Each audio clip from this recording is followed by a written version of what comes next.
Hi, welcome back guys. This is your friend, the What If guy, back with another fanfiction. This is the first part of What If Issei Met His Future Daughter. Now before starting, please give this video a like and subscribe to the channel if you want more videos like this. Now let's get into the fanfic. In one of the rooms of the luxurious mansion, the sound of a baby's cry echoed in a bedroom closed off for the joyful event. Lord Zeoticus Gremory and his son, Serzex Gremory, admired a newborn girl with crimson hair with affectionate delight, finding her so adorable that they even suffered nosebleeds from the sight. Their adoration was interrupted when Rias Gremory, the princess of perdition and heir to the Gremory household, politely but very seriously asked to have her baby returned. She was present in the room, and after a brief hesitation the two handed the newborn back to her. Issei Hyodo Gremory, Rias's husband, entered the room accompanied by his nobles and friends. They gathered around and gazed lovingly at the daughter of their dear friend. Rias encouraged Issei to come see his daughter. Issei sat beside her, scarcely able to believe his new role as a father. He was overjoyed and stunned that this child was his. Although married to Issei, Rias had kept her surname for several reasons, not least because she was not his only wife. Issei had married all of Rias's noble girls and several others, including Asia, Chiron, Zenobia, Aquino, Rosweiss, Irina, Kuroka, Ravel, Kung, Elmenhild, and Ingvild. The birth was a joyful occasion for everyone involved, though the other women felt a little jealous that Rias was the first to have a child.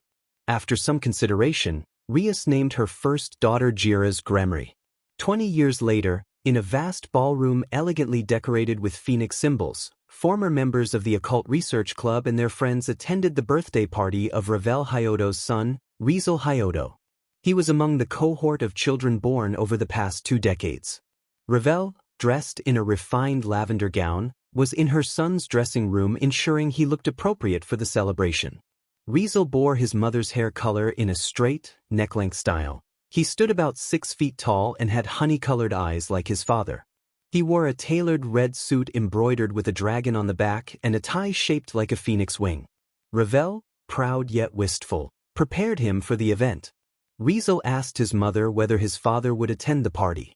Ravel answered with a touch of sadness that his father was occupied and would be busy for a very long time. Issei lowered his head in disappointment, and Ravel, trying to cheer him, reminded him that everyone else would be there: his brothers and sisters, his grandparents from the Phoenix line, and his aunts and uncles. Issei offered his mother a grateful smile. Once preparations were complete, Ravel went out to the ballroom, tapped a glass gently with a spoon to gather attention, delivered a brief speech about her son, and announced his entrance. As the party got underway, guests danced and ate. Zenobia Corda walked toward a balcony to speak with her son Saiken, who stood apart and stared into the distance while gently shaking a glass of cider. Saiken wore a dark coat with a long tail on the right, an asymmetrical high collar, a brassard on the left bicep, and a red dragon embroidered across the upper back. His trousers were dress red and his shoes black leather. He had his mother's blue hair and eyes. Zenobia, appearing no older than ever and dressed in a blue halter dress bearing the Gremory symbol at the left thigh, approached him with concern and urged him to join the festivities. Saiken responded calmly, asking which sister she meant and noting that he had more than a dozen sisters. Zenobia acknowledged the difficulty and reminded him that the event had been a year in the making. She encouraged him to move forward and spend time with those who loved him.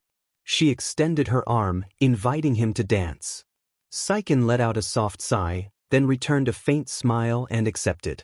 They rejoined the party and danced together. Elsewhere in the hall, Aquino stood with a wide smile beside her daughter Shuri Himejima, who was 18 and resembled her mother closely, though with shorter brown hair and a slightly messier fringe. Both wore similar outfits for the event, Aquino's special black yukata and Shuri's red version decorated with a dragon.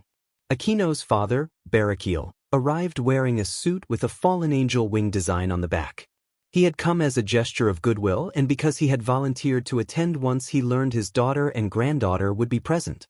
Aquino greeted her father warmly. Shuri bowed respectfully and greeted her grandfather as well.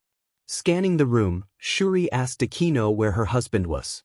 Aquino sighed and explained that he was busy once more, and that Ravel had mentioned it would be some time before he had a single day to himself. Barakiel emitted a soft, disappointed hum but, not wishing to start an argument, let the matter drop and instead complimented them both on how beautiful they looked that evening. The two women smiled and invited him to dine with them at a nearby table. The Gremaris and the Phoenix family had provided the catering themselves rather than hiring outside chefs, believing it would be more appreciated. At that moment, the Phoenix family and the assembled guests rose to greet a very honored visitor.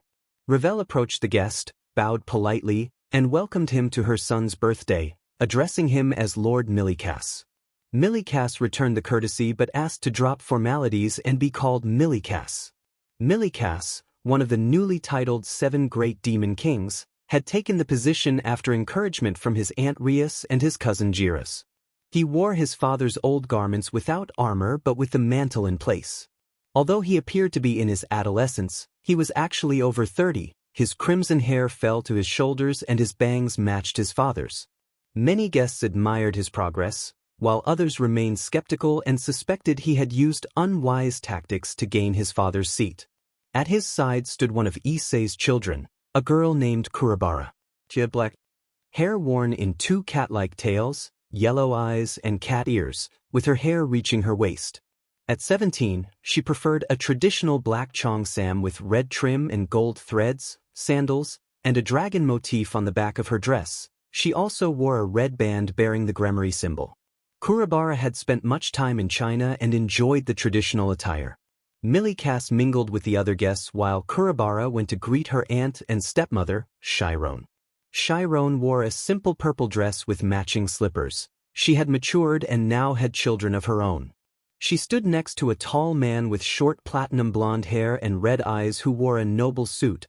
His presence was intimidating and he remained apart from the crowd while Chiron spoke to him in a monotone voice, asking Gasper to come and join the celebration. Gasper declined, explaining that he did not handle crowded events well. Another voice approaching reminded the former damper that he could not live that way forever. Gasper smiled and insisted that he could. Kurabara shrugged and asked her aunt where Shirayuki was. Chiron explained that Shirayuki was out on a mission with a group she belonged to. Kurabara had almost joined but chose instead to accompany Millikas when she learned of his intentions to be one of the new Demon Kings. The group had been organized by the Archangel Michael to improve relations with other factions and was called Nero Angelo. Saiken was also a member. The ballroom was filled with guests dancing in ballroom style. Surzex and his father, the now former Duke Gremari, awaited the arrival of Rias and her eldest daughter, Giras, curious about what they would wear.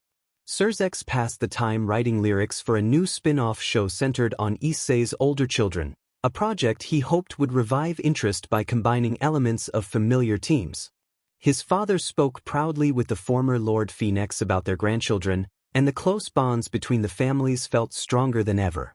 Asia was not present because she had volunteered to care for the younger children, whom she cared for deeply.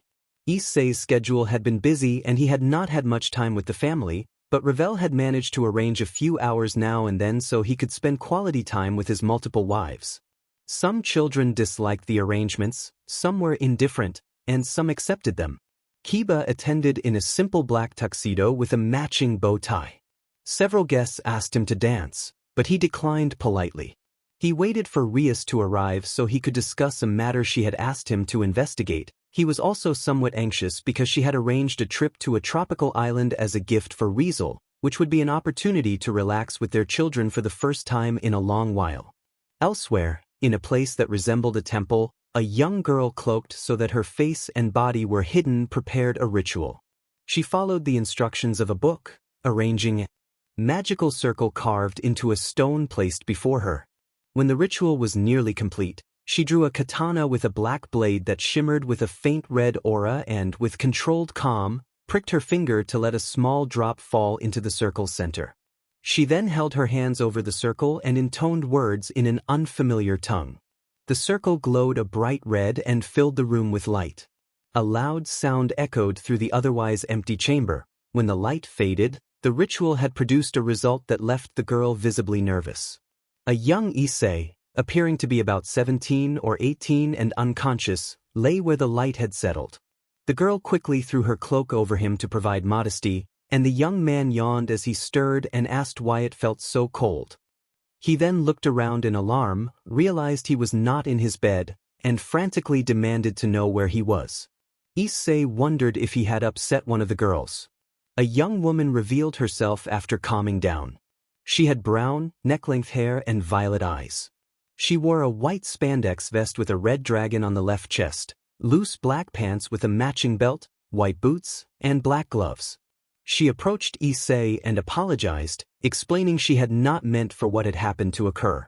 She introduced herself as Issei Hyodo and said she was one of his daughters. Meanwhile, two sisters, Shiryuki Tuju and Camilla Quarta, were on a mission from Michael to investigate activity at a castle in the snowy mountains of Russia. Michael suspected that some renegades were exploiting long-lost forbidden spells, and he was particularly worried that a certain individual might be involved. Camilla was searching through a library, flipping through books to pass the time. She wore a long black and blue coat with a red dragon stitched on the left shoulder and a violet wing on the other. Beneath it she had a blue hooded vest over a navy shirt, dark blue pants, and brown leather cowboy boots. A bright blue bracelet with a buckle adorned her right hand. Her hair was shoulder-length, dyed green to contrast with her twin seiken, and her bangs hung over her eyes. She carried a large blade on her back with ornate golden engraving and a strange lever near the hilt, and she had a pistol holstered on her thigh. She favored masculine clothing for comfort, though her features and figure remained visibly feminine. Bored by the slow mission, Camilla complained that she always got the dull jobs and that she didn't much care about finding the traitor. As she walked a corridor, she heard footsteps and reached for her weapon, a double-barrel Smith & Wesson marked with a black wing emblem. She slipped around a corner to find a man dressed like a preacher. Camilla told him that dressing like that was a good way to get himself shot. The man, relieved, said he did not want to be shot before he tried his new toy. Camilla noticed an unusual sword at his side and asked what kind of blade it was. The man refused to explain and the conversation quickly turned hostile. When Camilla refused to play along with his demands, the man grew angry and refused to answer. Camilla then mentioned that she had heard of a corrupt priest from the old Vatican Institute who had betrayed the church and gone over to Kokabeel. She recalled that her father had called him something like fried seltzer. The man snapped and corrected his name in a hostile outburst, identifying himself as Fried Selzen. Camilla backed off slightly and, more serious now, told him that if he was the man her father had warned about, she would take him back with her and find out how he had returned. Fried became violent immediately. He drew his sword, struck Camilla's pistol aside, and rushed her. Camilla stepped aside, drew her own blade, and drove it into the ground while twisting the hilt in a practiced motion. Fried whistled at the move and then threatened her with a boastful promise of victory. Camilla regained her stance and challenged him to come if he wanted a fight. Fried attacked with a manic grin, and the two engaged in a fast, relentless exchange of strikes and parries. They traded taunts about reputation and skill rather than crude insults. Their swords clashed with ringing force as they dodged and countered in rapid succession. Fried taunted that he had bets riding on who would win, but Camilla only smiled with grim confidence and said she had no intention of losing. She drove her blade into the ground again, drew it up as the frame around the hilt flared, and called upon her technique, unleashing a swift, focused strike she named Destruction. The sword glowed with a bright crimson light as she moved. Fried's expression hardened, but before he could respond, Camilla warned him to stop taunting her or face decisive consequences. The fight continued in a fast, stylized manner, each combatant pushing the other to the limits of their skill. But again, at 1.5 meters tall, there was little left to cut anyway. Fried rushed at Camilla again with much greater speed. Camilla spun with her sword, struck him, and sent cracks through nearby walls. Fried sprang up, drew his weapon, and fired 3 shots. One struck Camilla in the forehead, making her bend back slightly. Fried spoke crudely, suggesting that if she had obeyed him she would be dead. Camilla straightened and replied with a scornful insult. Fried then shouted in irritation that she was supposed to die when he put a holy bullet in her brain. Camilla touched the spot on her forehead where the bullet had hit and explained that it did not hurt enough to kill her, one of the advantages of belonging to Nero Angelo. She drove her sword into the ground, spun it faster until it shone brighter, and smiled as she warned Fried that he would regret underestimating her. Before Camilla could follow through with her next move, someone leaped in and kicked her in the face, knocking her down. The newcomer was a young woman of about 16, wearing a short-sleeved gray shirt with red trim and a tiger pattern across the chest, a torn white tiger hide cloth wrapped to the back of her knees, red pants with a black wing emblem on the right thigh and a red dragon design on the back, and clawed greaves on her feet. Her white hair, tipped in brown, and her eyes matched Chiron's. This was Chiron's eldest daughter, Shiryuki. She wore her ears outside and used her tails as a belt around her waist. Shiryuki watched Camilla on the ground rubbing the back of her head after the impact. On a plane bound for a tropical island resort, Issei's harem and their children, the former Duke Xiaticus Gremory, Surzex Gremory, Venelana Gremory, Goro Hyodo, and Mrs. Hyodo were on their way to vacation. Because of the large family, they had chartered a private passenger ship. Asia sat in the coach section, having volunteered once again to watch the younger children. More than 20 children occupied that area. Asia wore a simple white dress and a sun hat. Though 46, she showed only the faintest signs of age and her hair was a little longer than before. Asia made an announcement to the children, praising their good behavior on the trip so far and saying that she and Grandma Hyodo had made small cheesecakes for each of them. She then began passing a tray of assorted miniature cheesecakes to the children. When someone asked if there were extras, Asia looked toward the back of the section and saw Vale and Lavinia, who had teleported in a short time before and raised a hand. Vale had been involved with Issei's children and had even trained some of them in dragon powers, so they had been invited along. In a tropical city on the island, Issei walked in island clothes, a red fruit-patterned button-down shirt, black swim shorts, and sandals with a young woman who claimed to be his daughter. Issei thanked her for the clothes but asked why she had brought him here now, saying it seemed odd given how busy his schedule was. Saya answered with a mischievous tone that her father was not around and that she wanted to spend time with him without interfering with his schedule. She had therefore brought his past self. Issei tugged at his collar, feeling a pang of self-reproach about being a poor father. Saya waved that off and reassured him that he was famous and that she had some useful powers as his daughter, so she did not mind. Issei sighed in mild relief and then asked who her mother was. Saya replied that her mother was Irina Shido. Issei, surprised, asked if he had married Irina before Rias. Saya cheerfully clarified that he had married many women: Rias, Asia, Aquino, Zenobia, Chiron, Kuroka, Rosweiss, Ravel, several local wives from the servant households, and that he'd had a number of affairs and romances, including with 2 dragons. As a result, Saya said, she had more than a dozen siblings. Issei reacted with stunned silence that quickly turned into an exaggerated yell, startling everyone nearby. Saya shrugged at his reaction, as she had expected it. Then a creature appeared out of nowhere. It had sickly green skin and leaf-like green hair, wore simple brown shorts, and had no shoes. It stepped toward Saya. Issei hit the ground hard, landing on the creature before it could get close, and his impact immediately incapacitated it. Saya inspected the fallen creature. It released a sticky green fluid but showed no gruesome details. Issei and Saya prepared to move on. A short pause bridged the scene to what would come next. Saya quickly realized what it was and explained to Issei that it was a cultivated demon. Issei was unfamiliar with them, so Saya described that a cultivated demon was essentially like a walking plant. Demons grew them in fields and used them for basic labor. They could follow simple orders but could not think in complex ways. Saya wondered aloud why one of them would be in the city instead of a field or construction site. Issei suggested asking the nearby people for information. Saya looked up as more of the cultivated demons began to converge on their position. She summoned the katana she had used when she first called Issei, a sword with a dark blade, a blood-red tsuba, and a deep blue handle wrapped in white cloth. She held that sword in her right hand and summoned a simpler katana into her left.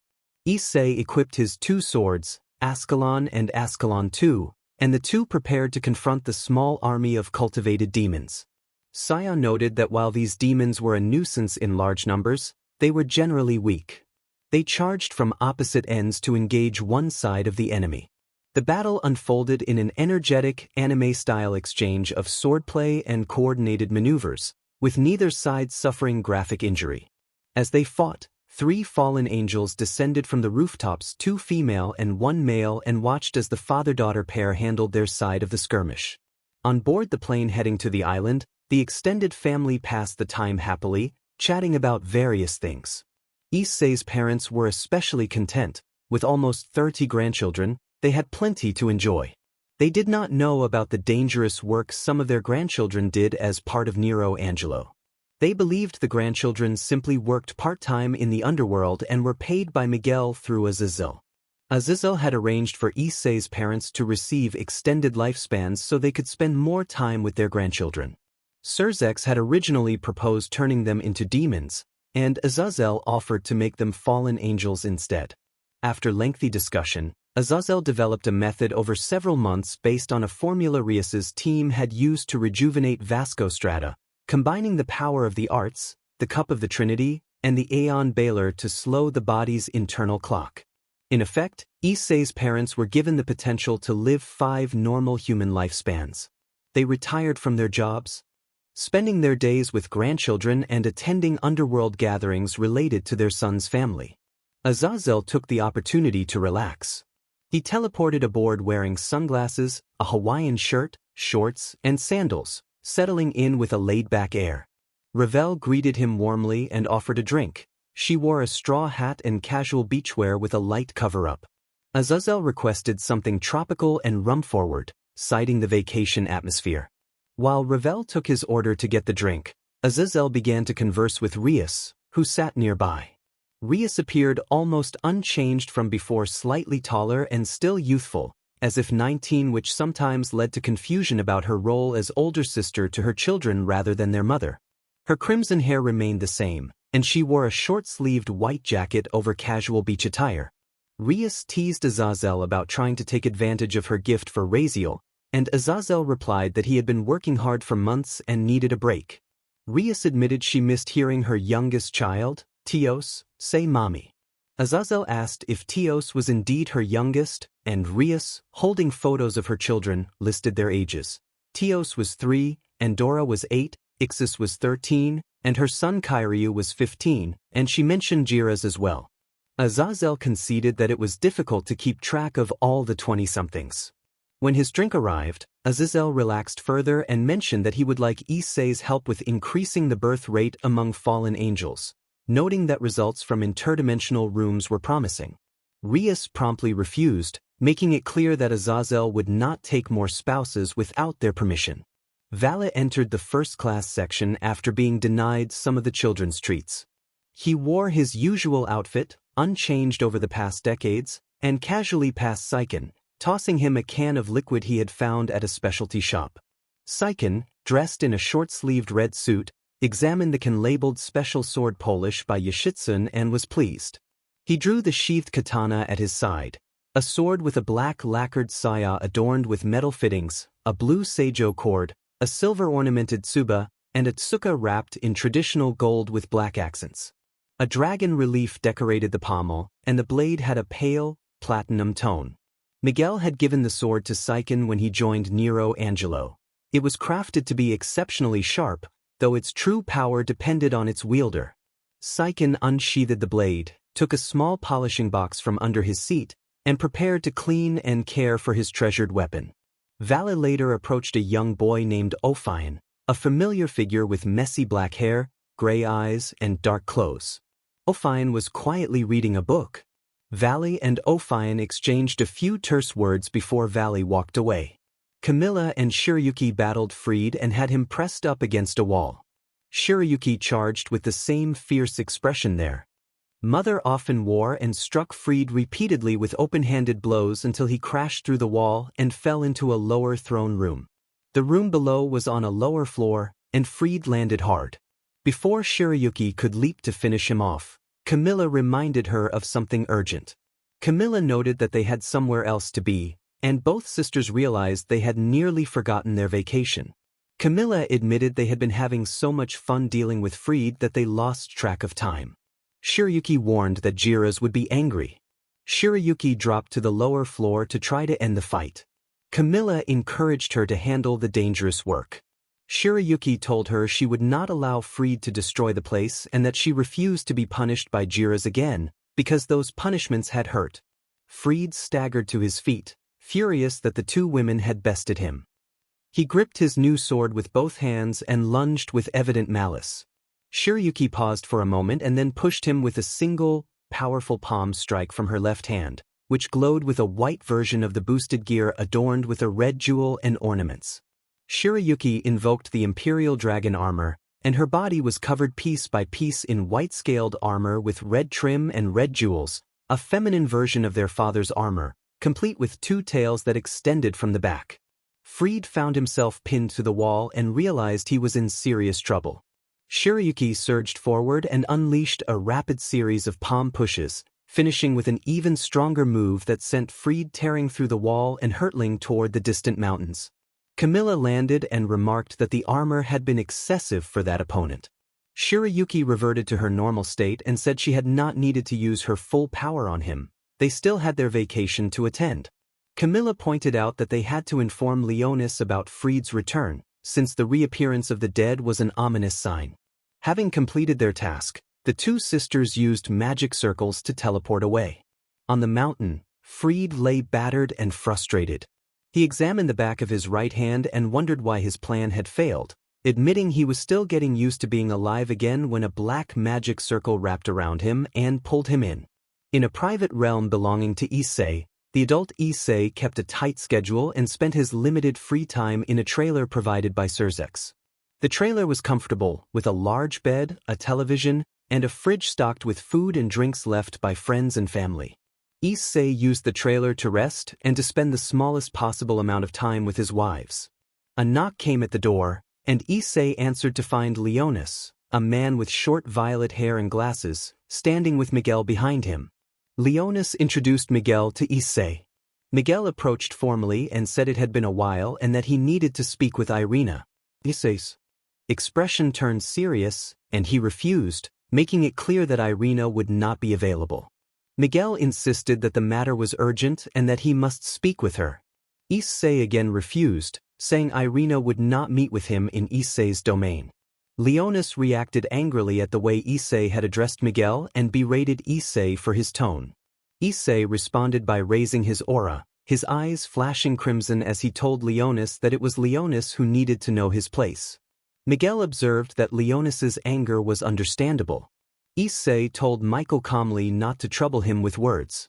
He explained that he did not hate Michael but could not forgive him for what had happened. He said Irina was devastated and had not left her room, and he would not allow Michael to come near her again. He insisted she deserved peace and could not yet overcome the trauma. As Issei made his point, Kuroka came up behind him, draping a white blanket around her shoulders and placing a reassuring hand on his back. Kuroka urged Issei to return to bed, reminding him that there was only an hour left and they should rest. Issei smiled at her and agreed to be quick. Kuroka went back to bed while Issei and Michael finished their conversation. Michael then explained more. He said that last week Griselda Corda had been murdered. She had been Zenovia's adoptive sister and surrogate mother, and was Gabriel's queen. Issei asked who could have done it and whether they were sure it had been her. Michael confirmed that Griselda had been sent to guard an archbishop and had been killed by those they believed to be responsible. Issei closed the door of his trailer, and from the other side he heard someone tell them to leave. Leonis wanted to open the door and shout at Issei, but Michael stopped him. Michael admitted he had made a poor choice and had lost the trust of people he cared about. He expressed doubts about sending Nero Angelo to investigate the matter and acknowledged that Issei would not help if they dared to speak the name. Michael decided to drop the subject for the time being, since arguing would not help. Back in his trailer, Issei sat at the edge of his bed and tried to steady his thoughts. Kuroka sat beside him and asked if the news had affected him so deeply. Issei remained quiet, thinking of Griselda's death and how to break the news to Zenovia, who would be devastated. He wondered who could be strong enough to have done such a thing and what they should do next.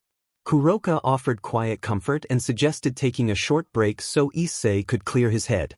Issei chose to worry about the problem later. Sometime earlier on the island, A younger Issei and Saya had just defeated a legion of cultivated demons in a hard-fought battle. The streets bore the signs of the fight as the two warriors sheathed their swords and took in the aftermath. Saya appeared in good condition, and the two considered how long they would be staying together and what preparations still needed to be made. Saya mentioned that expectant mothers among their group were due to arrive soon by plane, and they would likely see the newcomers within hours. Issei admitted he was curious about the arrivals, and Saya smiled at his interest. They were relieved that additional help had not yet arrived. Rias had reserved the island and a contracted group of demons would come later to manage baggage and services. Issei and Saya would need to clear the area before their arrival and investigate why the cultivated demons had been there in the first place. The plane landed, the luggage was taken to the hotel, and the extended family waited for the morning to enjoy some time in the sun. They stayed in a luxurious hotel where each floor had been dedicated to one of Issei's companions and their families. Each floor was essentially a single large suite with smaller rooms clustered around a central bedroom. Ria stayed on the same floor as her brother, her sister-in-law Grafia, her father, her mother, and their children. Milikas did not join the trip due to his obligations as the Demon King. Kiba stayed on the same floor as Zenobia and her children. Gasper was housed on Kaniko's floor. Issei's parents stayed on Asia's floor. Azazel occupied Akino's floor. Ophine stayed on the Gremory floor. Valle and Lavinia took Kuroka's floor. In Kuroka's suite, she was putting her youngest daughter to bed.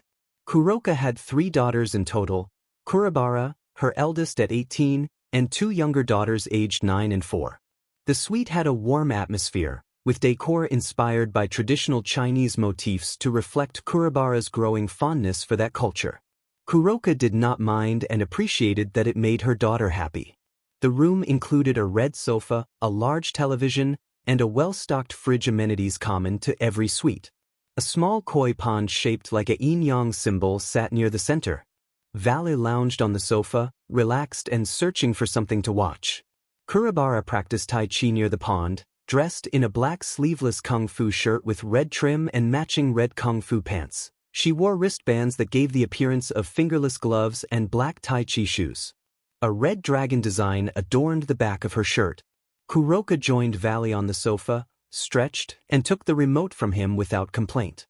She was wearing a familiar outfit that had been adjusted to be more modest after changes in her figure. Her hair was a bit shorter, but otherwise she looked much the same. Valle commented casually, asking when Kuroka had become Mom of the Year. Kuroka looked at Valle and teased him playfully. Valle glanced back at the television and replied that he already had a wife. Kuroka laughed and made a light, teasing remark about the past before mentioning something about Issei's morning routine today. Valle ignored the taunt, stood up to get a snack, and Kuroka shrugged and chose something to eat while watching the screen. In the city, the young Issei and Saya were staying in an abandoned hotel building that was still serviceable. They had a simple dinner of burgers and fries since the kitchen was usable but not well equipped. They settled into a single room. Issei wore guest pajamas and tried to remain modest around Saya, still embarrassed by what had happened earlier. Saya wore the same outfit she had all day. After a long day of travel, they lay on their respective beds. Issei asked Saya about his other children and whether he had favorites, quickly catching himself and growing embarrassed. Saya laughed softly and said that her older brother Saiken was the person she trusted most in the world. When Issei asked whether Saiken meant more than Miguel, Saya's expression shifted from happy to a little sour upon hearing that name, and she glanced at her right gloved hand. Issei chose not to press the subject further and instead asked if Saiken was also Irina's son. Saya explained that he was Zenovia's eldest, and that he had a twin sister named Camilla, and younger siblings Shaim and Ai. Issei had a fleeting private thought, and Saya then said she loved to tell a story about Saiken. Saya recalled that a few years earlier, when she had been 14 and Saiken 15, they had faced a difficult mission together. Years earlier, Saiken and Saya, accompanied by Irina and Kiba, were investigating the movements of a cult that was sacrificing young women to summon dangerous demons. Saiken was part of a newly formed organization called Black Angel. Irina served as the group's counselor, Kiba had joined at Rias's request, and Saya was training to be an exorcist. Irina and Saya wore matching uniforms at the time. Saiken wore a long red coat with silver buttons and multiple flares. A white serpentine pattern traced the collar, and a dragon head motif lay over his left shoulder while its tail slipped to the right hem. Golden trim ran along the edges, with a flowing floral pattern lining the interior. Each cuff featured 5 gold straps with golden lining, and matching straps adorned the shoulders fastened with silver buttons. Under the coat he wore a black sleeveless spandex shirt, fingerless tan gloves, a brown snakeskin belt with a silver buckle, dark green scale-patterned pants, and high brown boots with 2 gold straps. Saya carried 2 standard katanas forged with blessed silver. Irina wielded a new kind of holy sword called Excalibur Cherub. Kiba carried his twin blade known as the Sword of Betrayal, and Saiken was equipped with his katana called Angel's Demon, a weapon associated with followers of Miguel. At that time Saya's hair was longer, falling to her waist and loosely tied back with a simple blue thread. Irina typically wore her hair down but tied it up for missions. Kiba dressed simply in a white shirt, brown pants, and white sneakers.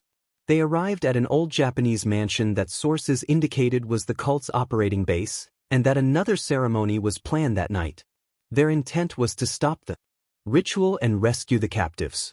They had permission to use lethal force if necessary, but the primary objective was to free the victims.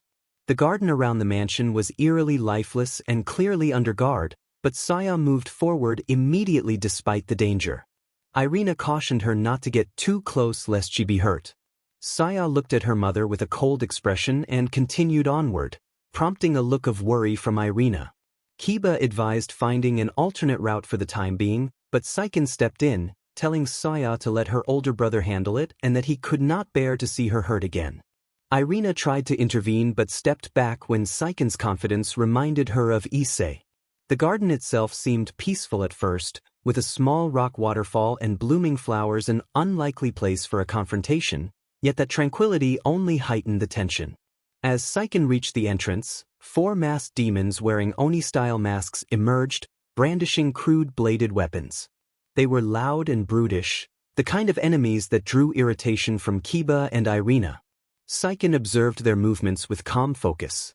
When the demons attacked, Saiken initially parried with his sheathed blade, using precise defensive moves to fend off the first strikes. He then drew his sword and, moving with swift, controlled precision, struck down the attackers one by one. Each blow was a clean, decisive maneuver that sent the assailants reeling and neutralized their threat without graphic detail. A 4th demon tried to rush him by exploiting a reflection from the blade, but Saiken reacted instantly and defeated it in a flash. More demons swarmed, but he used a sweeping sheath sword technique to disrupt them, launching them into the air and incapacitating them in a display of disciplined skill. As the confrontation continued, Saiken's movements remained focused and efficient, turning a dangerous ambush into a brief yet intense skirmish that they were prepared to handle. Saiken drew his sword again and turned to cut them as he had with the others. He saw 4 more coming from the entrance but sheathed his blade anyway, then ran past them and unsheathed once more, cutting down another as he went. He sheathed his sword for good, and the group moved toward the now cleared entrance to discuss their next move. Kiba placed a hand on Saiken's shoulder and praised him, noting that his father would have been very impressed by the display. Kiba had trained Saiken in swordplay, and Valley had taught him maneuvers beyond his basic skills. Kiba also helped train Saya and Camilla, while Valley had trained most of the others during Issei's absence. Irina nodded in agreement with Kiba's compliment, and Saya gave her brother a thumbs up.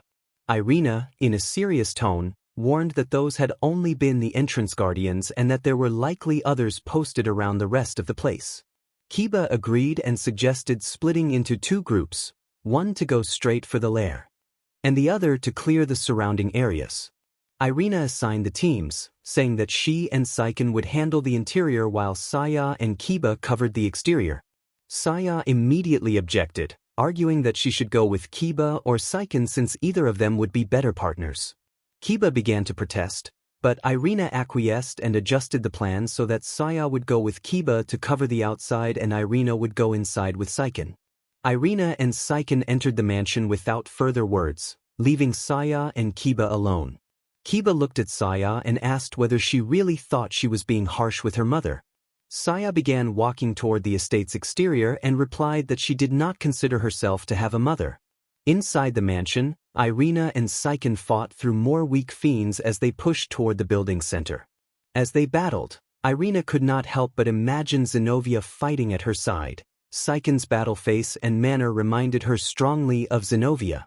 After clearing the immediate area, Irina gently asked Saiken if she had ever told him what she had thought when she first saw him. Saiken, sheathing his sword, calmly asked what it had been. Irina explained that the day Zenobia had given birth to him and his sister, Asia and Irina had nearly begged to take one of the children. Asia had held his sister while Irina had cradled him, and in that moment Irina had felt an overwhelming desire to have a child of her own. With guidance from Lord Miguel, she had been blessed with Saya less than a year later.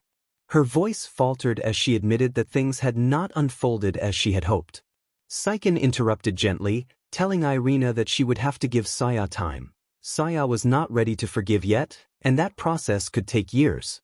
Outside, Saya and Kiba were clearing the guards posted around the estate's perimeter, thwarting every ambush efficiently.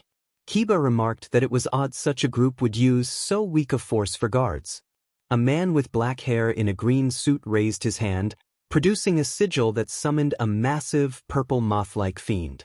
The creature's wings spread wide and it radiated a dangerous aura that made the air hum. Realizing they were about to have to fight in the air, Kiba unfurled his demonic wings and Saya released her single devil wing. She refused to reveal her angel wing, and Kiba noted that she would not be able to fly properly with only one wing. Saya ignored him and leaped high, using the devil wing to glide and gain altitude. Meanwhile, inside the mansion, Irina and Saiken entered a vast entrance hall where a blond man in an orange suit stood in the center, wearing wolf-like gauntlets and greaves. He struck the floor, producing a blinding flash that temporarily disoriented them, but he did not immediately attack further. Saiken politely asked Irina to let him handle the confrontation alone. When she asked why, he explained that the weapon the man wore was powerful but was being wielded by someone without honor, and he could not stand by. Saiken removed his coat and handed it to Irina to hold. The back of his vest bore the image of a red dragon. He approached while the other man, calm and composed, declared Saiken would be the first to face him. Irina watched with steady confidence. She believed Saiken would not lose. Saiken prepared by transforming his left hand into a blue manifestation of the boosted gear, with green jewels embedded in it, keeping his sword sheathed as he readied himself. The man lunged with impressive speed and struck Saiken's left shoulder, but Saiken managed to evade the follow-up. Unfazed, Saiken remarked that such attacks would not be enough to defeat him and cracked his knuckles before pressing on. Outside, Kiba and Saya coordinated their efforts. Kiba used his birth of swords to summon a blazing blade, and the purple moth-like fiend was overwhelmed by their combined effort and dissipated in a burst of light. The summoner who had produced the creature lay on the ground, frightened and desperate. Saya moved in quickly and disarmed him, pressing her twin blades against his throat to keep him immobilized while preventing any further harm. The man pleaded for mercy. Saya's expression remained cold as she reminded him that those who took life should not expect leniency. She neutralized him without bloodshed, leaving him unconscious and restrained. Kiba joined her, and Saya asked whether he would scold her for her actions. Kiba shook his head and said he would not. Kiba reminded the group that they had come to stop these men and that their presence here would ensure the men could no longer harm anyone. He made it clear that what the criminals had done was repugnant and that they had been authorized to use lethal force. Saya smiled in agreement and the team made a hole in the ceiling so they could avoid walking the corridors. Saiken continued to fight his opponent. He was making slow progress and felt time pressing against him. He had been struck in the left chest, but it had not fazed him. His left arm began to glow and he heard an internal command urging him to increase his power. Saiken closed the distance and charged. The suited man took a defensive stance and shouted that the young demon would die now. The two clashed again in a more even exchange just as Saya and Kiba arrived to watch. They saw Saiken draw his sword and receive a blow to the leg, leaving the combatants on opposite sides of the room. The man in the suit smiled until he heard Saiken laughing. The man declared that the fight had become redundant and said he would deliver a final blow. His expression shifted when a streak of red appeared on his face, and Saiken calmly moved to sheath his blade, indicating he did not believe the man's prediction. Visions of glowing slashes suddenly appeared across the man's form, and he cried out as energy reactions spread over him. His body then broke apart into drifting white particles. Saiken tied his sword to his waist, extended his left hand, and gathered the remaining motes of energy. A soft light wrapped his hands and feet. When it cleared, Saiken was wearing the gauntlets and greaves that had belonged to the man. He returned to Irina, removed the man's coat, and thanked her for holding him. Kiba praised Saiken for his quickness and effectiveness. Irina asked how many times Saiken had cut the man. Saiken thought for a moment and answered that he believed he had only cut him 17 times. The blow had been so fast that his opponent had barely seen it. Saiken's boosted gear allowed him to move faster depending on how long he charged it. He also possessed a second artificial sacred art that Azazel had created for him, called Tamer Arms, the winner's prize. Every member of Nero Angelo had a second artificial sacred art made by Azazel and a weapon forged by Michael's followers. Later, Saya fell asleep while telling the story to Issei. Issei complained that the tale had been entertaining and urged her to finish, but he began to yawn. Realizing he was also tired, he decided to postpone asking for more and fell asleep, dreaming about the next day and meeting the older women they would encounter. At the larger hotel, Zenobia was reading a book about FRLTY. She had not yet finished having children. Kiba was watching a movie with Zenovia's youngest son, Virgil Corda, who was 4 years old and resembled Issei in hair and Zenovia in eye color. Kiba was a primary father figure in the boy's life, and this was a routine they enjoyed. When the movie ended, Kiba told Virgil it was time for bed. The child begged for one more, but Kiba reminded him that his mother had said he should be in bed and that he would need energy to play at the beach the next day. Zenovia approached and gently said she would tuck him in herself. The boy's eyes lit up with joy. Saiken sat down beside Kiba wearing simple black pajamas with a purple wing design on the left pant leg. Camilla was elsewhere in the hotel, likely watching over Rias or Aquino as they bathed their younger children before bedtime. Kiba commented that he found it surprising that, despite being twins, Saiken had grown more like their mother while his sister resembled their father. Saiken casually remarked that he still believed their mother Rias had influenced his sister's romantic preferences. Kiba blushed at the memory. It had been an embarrassing moment for everyone involved, but it was a story for another time. In Rosweiss's room, the former Valkyrie helped her youngest son Fro, who was 6, with his summer homework. Rosweiss had become an elementary school teacher in Kuo to get to know the children and parents she considered good influences for her own family. She had one other child, an older daughter named Gerhild. Gerhild was on the hotel roof training her abilities. She was an excellent student but dreamed of joining the ranks of powerful demon nobility, an aspiration shaped by the stories her mother told about marriage and family. Rosweiss often recounted how she had once feared she would never marry, and how Odin had teased her about it. Once, Azazel had even summoned Odin to the isolation zone to rub in that she had married and become Prdnt, which had felt triumphant at the time. Gerhild wore a simple purple one-piece swimsuit in preparation for the next day because she had not packed a tracksuit for training. She shared her mother's coloring but styled her hair as a blend of both parents, letting it fall to her waist. She admired her older sister Jira's and looked up to her as an inspiration. Every time someone mentioned her sister, Gerhild's eyes gleamed. Rosweiss and her son had just finished the last touches on his homework, and she sent him to bed.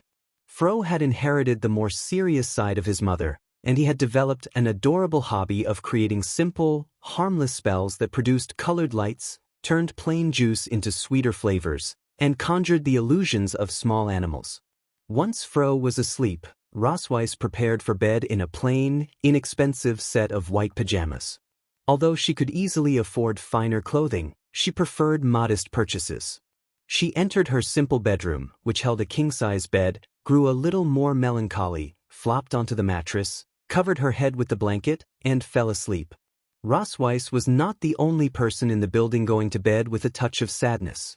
On the hotel roof, Gerhild wiped her face, damp from practice, and decided to take a bath before turning in. As she climbed the roof stairs, she saw someone else approaching, her half-sister Shuri. Shuri wore a purple short jacket over a black nightgown and simple brown slippers. Shuri greeted her sister lightly, noting that she had not expected to find Gerhild there but that she did not mind being near her charming sisters. Gerhild frowned and rebuked her, telling Shuri she really needed to stop behaving that way around them. Shuri laughed softly and teased that Gerhild had no sense of humor, which she thought made Gerhild less fun. Gerhild flushed and admitted with a small, reluctant laugh that many people found a certain boldness appealing for reasons she did not understand. The sisters decided to change the subject. Gerhild asked why Shuri had come up to the roof. Shuri looked at the sky and said she had needed some air and felt upset with their father again. Gerhild urged her not to be angry with their father, reminding her that he loved them and their mothers more than anything. Shuri replied that she understood but that she had seen their mother a moment earlier asleep and looking lonely, and she thought she might even have shed a few tears. Gerhild moved closer and asked whether Shuri truly believed their father would deliberately do anything to make their mothers feel that way. Shuri smiled and reassured her that she did not think so for a second, comparing their father to Mother Chiron, and saying that, though he could be absent-minded at times, his heart was always in the right place. The two sisters shared a quiet laugh, agreed to take a bath together, and then went to sleep. Issei lay awake, having finished his day's business but struggling to fall asleep. He was still a little tired from Miguel's earlier visit. He was consulting with Draig about a delicate matter while sitting on the edge of his bed. Draig voiced concern that while he did not usually worry when the children of his carriers were accused of problems, in this case the situation felt plausible. Issei grew defensive and insisted that she would never do such a thing. Draig spoke calmly, reminding Issei that he cared for his children as if they were his own and that they could not ignore a potential conclusion without investigating. Draig's affection for Issei's children came from his connection to their power. When they were conceived, Issei's children did not inherit the exact power of the Red Dragon Emperor. Instead, a variant of that power had been formed within the unborn children through a blending with their mother's own strength. As a result, each of Issei's children was born with an altered form of Draig's original power rather than the pure version. A flaw in the boosted gear control system, caused by contact with the great dragon's blood, produced unique variations of the boosted gear flames in each child. Each of them could awaken a scaled armor known as the Imperial Dragon. Because the power originated within them, the children did not have a true dragon residing inside. Despite their hybrid blood, they were still recognized as true dragons.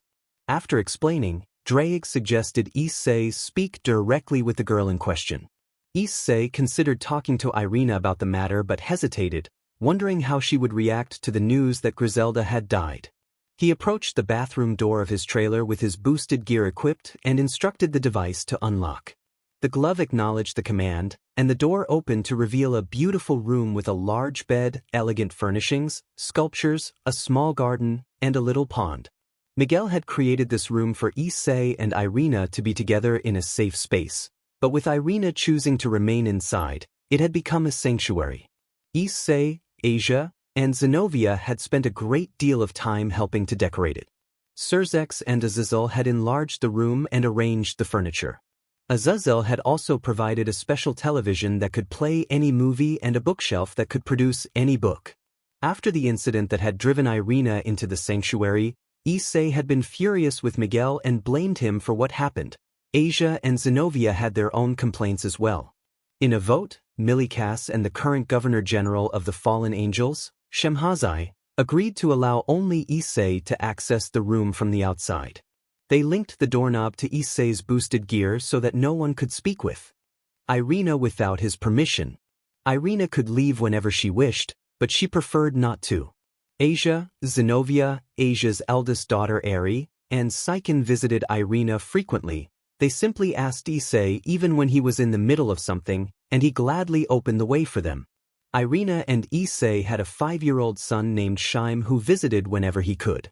Their second child, Ai, was 2 years old and was currently on vacation with Shaim, staying in Asia's room. Issei entered and found Irina sleeping deeply on the bed, a peaceful smile on her face. Her 5 pairs of white wings were visible. Issei watched Irina's smiling face and decided not to disturb her. He was also cautious for another important reason.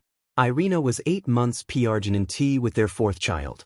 As he was about to leave the room, he heard her speak in her sleep.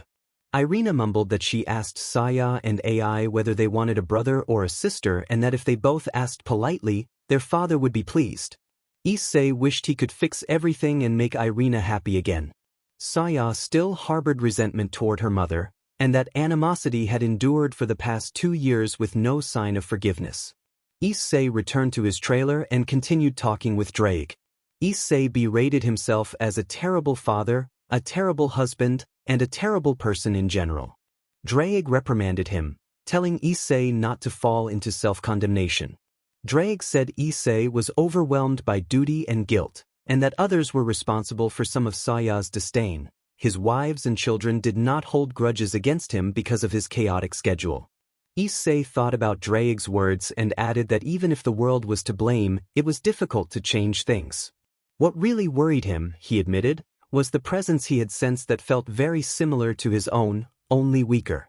Drake asked in surprise if he meant a clone. Issei laughed it off as impossible and foolish but said he could not be sure and that the matter might cause trouble. He decided to have EXE investigate. Then he went back to bed to sleep as much as he could. Kuo Academy, meeting room. Michael convened a meeting with Milikas and Barakiel, who was representing the Governor General, to discuss the recent incident that had resulted in Griselda Quarta's death. Milikas was accompanied by Kuo's current principal, Genshuru Saji, who was there to ensure the school's safety.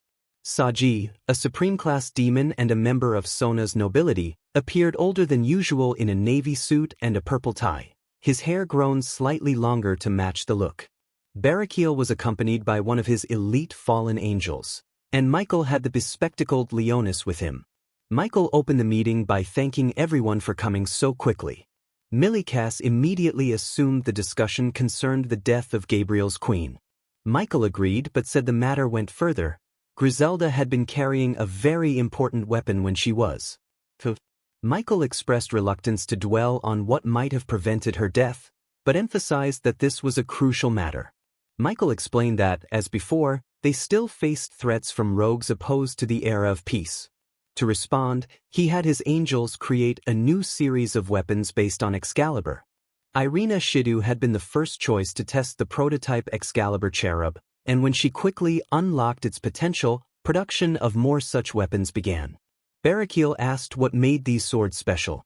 Michael replied that natural holy sword wielders were rare, so they had manufactured swords to allow more people to use them. However, only a natural holy sword wielder could access a sword's true potential. The natural wielders Michael knew were Zenobia Quarta and her son Psyken Quarta. The real problem, Michael warned, was that they had lost 4 of these swords. Leonis placed photos and sketches on the table of the missing blades and identified them as Excalibur Cherub, Excalibur Dominion, Excalibur Principality, and Excalibur Seraph. Michael confirmed that Excalibur Seraph was the weapon Griselda had carried. Barakiel inspected the materials and asked how many of these swords remained. Leonis produced a sword that resembled a long sword with a blue blade and a curved hilt with a wing-like guard. Michael identified it as Excalibur Virtue. With that, 5 swords were accounted for, and 4 more were in their possession without wielders, bringing the total to 9.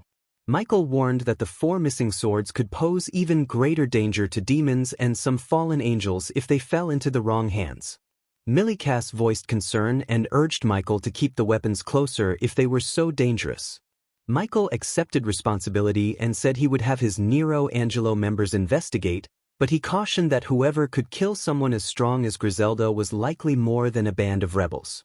Barakiel and Milikas agreed, and Barakiel offered to speak with Shemhazai about sending fallen angels to assist. Michael expressed his gratitude. Any help would be welcome. While everyone slept, the 3 fallen angels from earlier prepared to act. One of the fallen angels worried that if they were caught they would be killed. Another warned that if they did nothing, they would be sent back to the pit.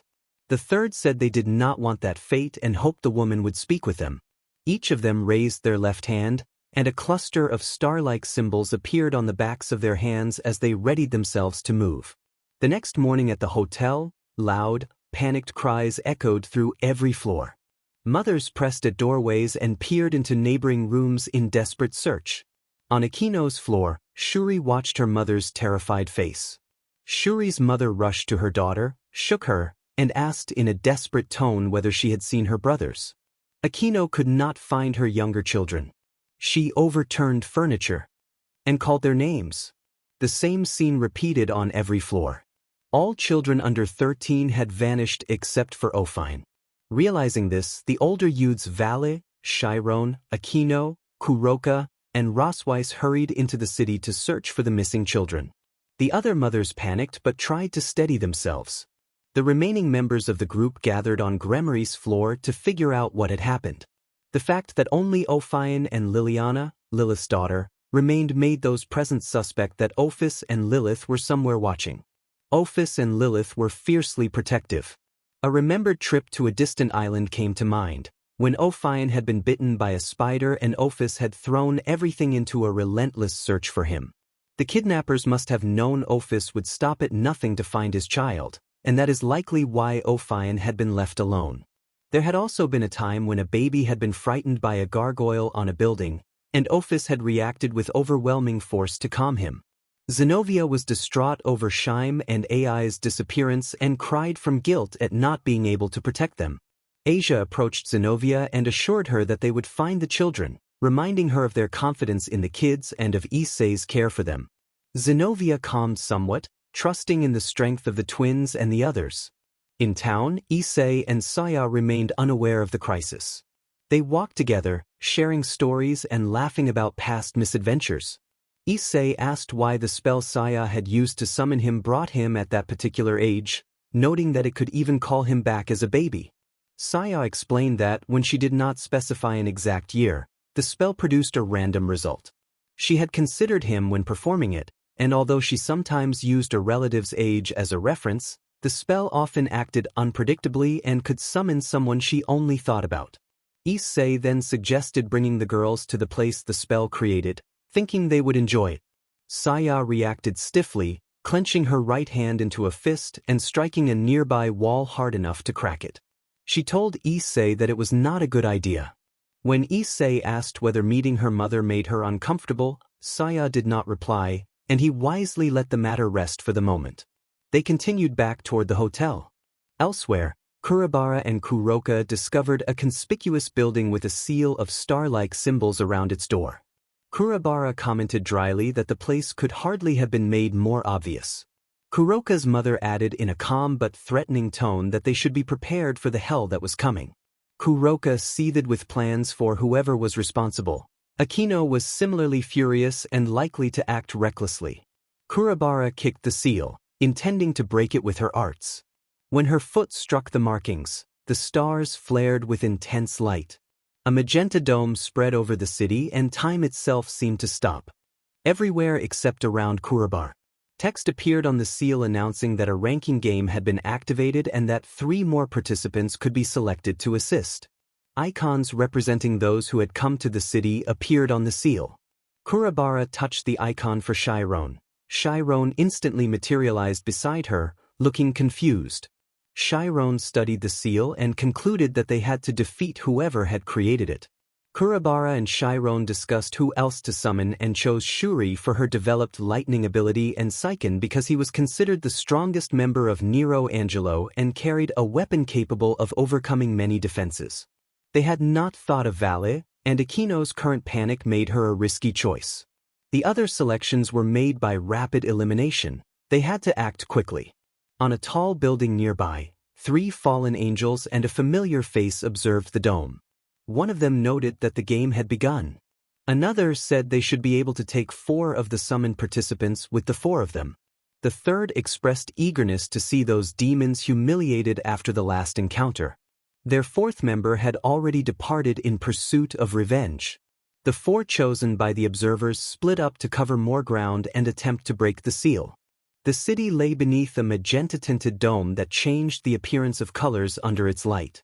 Shuri wore her half-jacket from the previous night, and beneath it a short-sleeved violet shirt with a floral design at the side of her waist. She had on dark brown shorts and purple boots laced with black ruffles, and a black cap with a black feather as an ornament.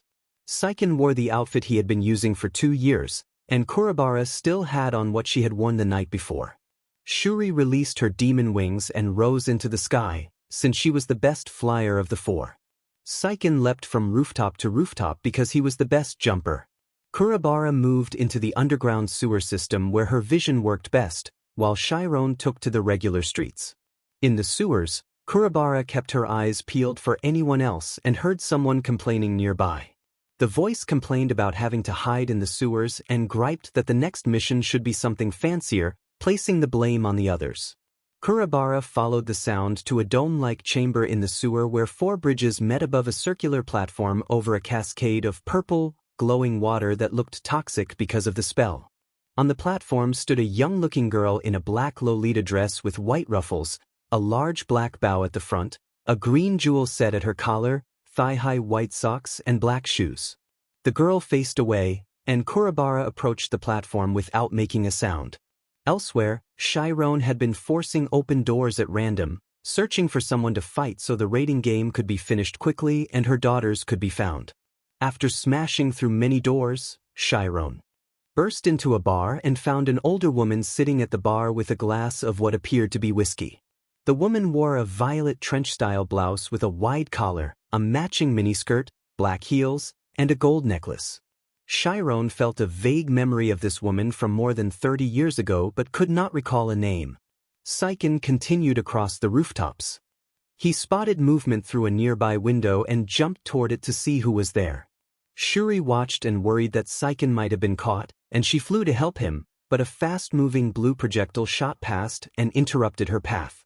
Looking up, Shuri saw a man in a pale violet coat over a white dress shirt with a matching ascot, black trousers and shoes, and a felt hat. His arm was extended as if he had just thrown something. Shuri realized this man would be her opponent and flew to match his altitude. Seiken broke through a window and landed inside what he immediately recognized as a hotel. He moved cautiously, hand ready at his sword, and noticed an open door leading to a hallway. At the far end there was an elevator used to descend to the first floor. Seiken rushed, cut the elevator doors, and kicked himself into them. He struck the elevator roof and saw that whoever had been there had already left. When he reached the lobby, which was a large empty area with the doors sealed from the inside, Seiken encountered a girl wearing a short black dress and a small light purple jacket. She had black hair and violet eyes. The girl explained that she did not know how she had come to be there and that a frightening man had dragged her into the place. Seiken stepped forward, lifted her gently to calm her, and assured her that he would not let anyone hurt her. The girl then asked whether he was the son of the Red Dragon Emperor, and Seiken understood at once why she would know. Some of Issei's more famous offspring were known publicly. The girl admitted that she had once asked someone to die for her. Seiken watched her expression grow darker and recognized her identity. He named her with disdain as the fallen angel Rainer. Rainer gave a smug smile and spoke of Seiken's father, implying familiarity. Seiken replied coldly that his father had never spoken of her and that his aunt Rias had called her the woman who had tried to kill him, adding that his father now had many wives far more beautiful. Rainer shrugged and said that they were trapped together until the game ended and that she intended to seek vengeance against the woman who had defeated her 30 years ago, and that after the game she would pay a visit to the father's children. Rainer then shifted into a darker, combat-ready appearance. A black, leather-like outfit with armored shoulder guards, decorative chains, spiked elements on one shoulder, thigh-high black boots, and a pair of black fallen angel wings. The children of Issei had heard about her before, but the sight of her brought a chill nonetheless. Seiken began to draw his sword but stopped halfway, reconsidered, and sheathed it again. He decided that the confrontation might serve as an outlet for his bottled frustrations and intended to use the fight as a way to vent. As he prepared, his limbs shimmered and gauntlets and greaves materialized around his arms and legs. The 4 battles of this artificial raiding game were about to begin. Issei and Saya were outside the dome-like barrier and could not get in, so both felt worried and decided they would have to wait before entering to control the damage. Outside the field, Issei and Saya walked along the edge of the barrier-type dome trying to find a way through. Saya was haunted by memories of why she hated her mother. She stopped walking and Issei stopped when he saw her halt. Saya asked if he wanted to know why she hated the woman who had given birth to her. Issei felt uneasy at the idea and told her that if she had problems with her mother she should just talk to her. He insisted it could not be that bad. Saya then said that she was about to show him something she had not shown anyone in 3 years. 3 years earlier, Saya and her mother Irina were looking at a vial Miguel had brought to the residence. Irina wore her hair down in a short-sleeved yellow dress and white shoes. They were in the Hyodo residence because Issei and his household still lived there. Saya wore her exorcist uniform, having just returned from training with Seiken and Renka Kiba. Miguel presented a vial of golden liquid, a project he had worked on with Azazel. He was preparing to activate Nero Angelo and wanted to demonstrate how loyal a demon could truly be. For that purpose, he had asked Seiken to undergo a procedure intended to make him essentially immune to sacred weapons. Irina had been chosen to act as an advisor for Nero Angelo. Saya was excited at the prospect of joining her mother's circle. Seiken, wearing pajamas, was led into a room filled with medical equipment while an angel and 2 nurses stood ready to assist with the procedure. Miguel watched Seiken with genuine concern and asked him once more if he was sure, reminding him that no one would judge him if he changed his mind. Seiken replied calmly that he wanted to be part of Nero Angelo, citing his mother and Irina as proof that demons and angels could be friends. He wanted to show that a demon could serve heaven as well as an angel. Irina and Saya exchanged worried looks as Miguel explained that the process might cause indescribable pain. Some allies who would have observed were unavailable, others could not bear to watch. The elixir in the vial was meant to grant the immunity. It was a processed mixture of rare ingredients, including a key component drawn from Miguel's own blood. Irina and Saya stepped away from the area because the doctor was about to begin the injection. Moments after they left, a loud cry of distress echoed from the room. Afterward, Irina and Saya went to Issei's trailer to discuss matters. This would normally have been a day for them to spend time together as a family. Issei waited inside, dressed modestly so as not to cause any uncomfortable thoughts, and was speaking with Rias by a communication spell.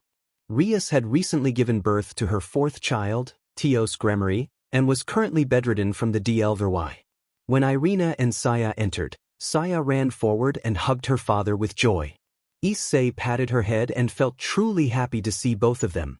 He looked at Irina with a genuinely surprised expression, not that he did not appreciate seeing his daughter, but he had hoped for a private moment with Irina and had not had much time with any of his partners lately. Irina immediately adopted a slightly serious tone and told him they needed to talk. Issei felt a little worried, and Irina quickly reassured him that it was not anything too grave. Irina explained that Miguel wanted to send Saya to Brazil for a few months for spiritual training so she could gain better control of her unique powers. Saya hesitated and felt a bit upset at the idea of being sent away. Irina comforted her and explained that Saya was important because she symbolized that angels and demons could live in peace. Saya asked why, and Irina hugged Issei while Saya still clung to him. Irina answered that Issei had been created by the love between a demon and an angel. Saya smiled but asked them not to call her a Nephilim. Irina then told Saya to go home and pack because she was scheduled to leave the next day. Issei watched Saya leave the trailer and felt proud of their daughter. He hoped she would not feel too much pressure and that she could live more freely, and he admitted he did not yet know how things would be with Gabriel. Issei turned and Irina walked to the small bathroom area, pausing by the slightly open door. She stepped into the room and closed the door for a private moment alone. A couple of hours later at the Hyodo residence, Rias lay in a large room filled with baby things in bright pink tones. The room had been prepared originally for a previous birth, but Rias had gone into labor at the Gremory main house and the arrangements had been adjusted accordingly. From that moment on, all the girls had used that room, except for when Shuri was born. Whenever they knew the next baby would be a girl, they painted it pink, sky blue for a boy, yellow if the family wanted the gender to be a surprise. Rias rested under the sheets while her newborn daughter slept beside her. The baby, Teos, was wrapped in a black blanket and already showed the crimson hair of the Gremory line, like her mother, her sisters, her brother, and other blood relatives. Rias savored the quiet. She had not had time to relax since the days around the birth. A knock came at the door and Rias told the visitor to enter. Her eldest daughter, Jira's Gremory, stepped in wearing her Crow Academy uniform and bearing a strong resemblance to her mother. The only difference was a strand of bangs that hung over her left eye in the shape of a dragon's claw. Both blue eyes were visible and one held a green gem-like hair clip. Jira's carried a tray with a pot of soup, a teapot, and what looked like special cookies. She set the tray in front of her mother. Rias asked what the occasion was. Jira's looked at the newborn and then at her mother with an obvious expression. Rias took a sip of the herb and vegetable-filled soup and found the flavor remarkable. Jira's explained that she had learned the recipe from Sakaki, one of her bishops who lived on a farm and grew high-quality herbs and vegetables. Jira's said the soup was good for mothers and helped them recover. Rias smiled as she drank her tea and told Jira's how proud she was to have such caring children. Jira's poured tea for both of them and then raised a concern about her brother Saiken and her sister Saya. Rias listened and noted that Irina and Zenobia had known the risks but had given their children a choice. Jira's admitted she had been shaken by hearing Saiken scream when she had seen what the angels had done to him, and she feared for Saya, who had gone to a village of extremists where she might be harmed. Rias set her cup down, embraced Jira's, and gently stroked her hair to calm her. Rias told her that it was kind to care so deeply for her siblings, but they had to make their own decisions. She reminded Jira's of the choice she had made to challenge powerful demons in the raiding games and mentioned her recent hard-won victory over Magdaran. The newborn began to cry, and Rias stood to attend to the baby. In the medical room, Saiken was sweating and gasping after enduring 3 long hours of painful treatment. Miguel stood nearby, clearly concerned about the boy's condition. Saiken managed to say that he felt better, at least a little less burdened by the pain. Miguel offered a small smile and praised his bravery. Miguel signaled to an angel to hand him a small blessed dagger forged from angelic metal and sanctified in holy water, an instrument meant to hurt a demon. He asked Saiken if he was ready to test it.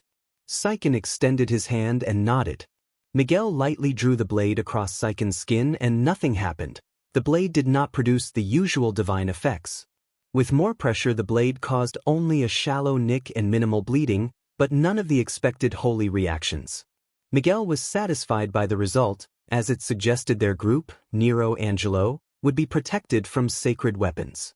Saiken tried to stand but his body was weakened from the ordeal, so Miguel told him to rest while arranging for a nurse to take him home. 3 months later, Saya lived in a devoutly Christian village in Brazil and served at the local church as part of her training. The villagers were kind and accepting, and Saya had become popular with the children. She wore a white habit similar to the one Asia had worn and spent her days helping the elderly and assisting with the harvest when needed. In the evenings she prayed and practiced mental discipline to strengthen her control. She had only 3 days left before her mother came to collect her. One afternoon Saya played hopscotch with the children until the priest called her to continue her training. While she was practicing she heard screams from outside. Saya ran to investigate and saw a renegade demon looming at the outskirts of the town, a cyclopean figure wielding 2 massive axes. The creature was the size of a small house. Saya quickly equipped her 2 silver katanas and faced it. She handled the battle without too much trouble, then leapt to the church roof. Saya unfurled her 2 wings, took to the air, and struck the creature down before it could destroy the building. The villagers immediately noticed that one of her wings was demonic. Saya landed gently to check for injuries. When she touched down, she realized the villagers were watching. The warm neighbors she had known now felt cold and hostile. Saya decided to return to the church to continue her training.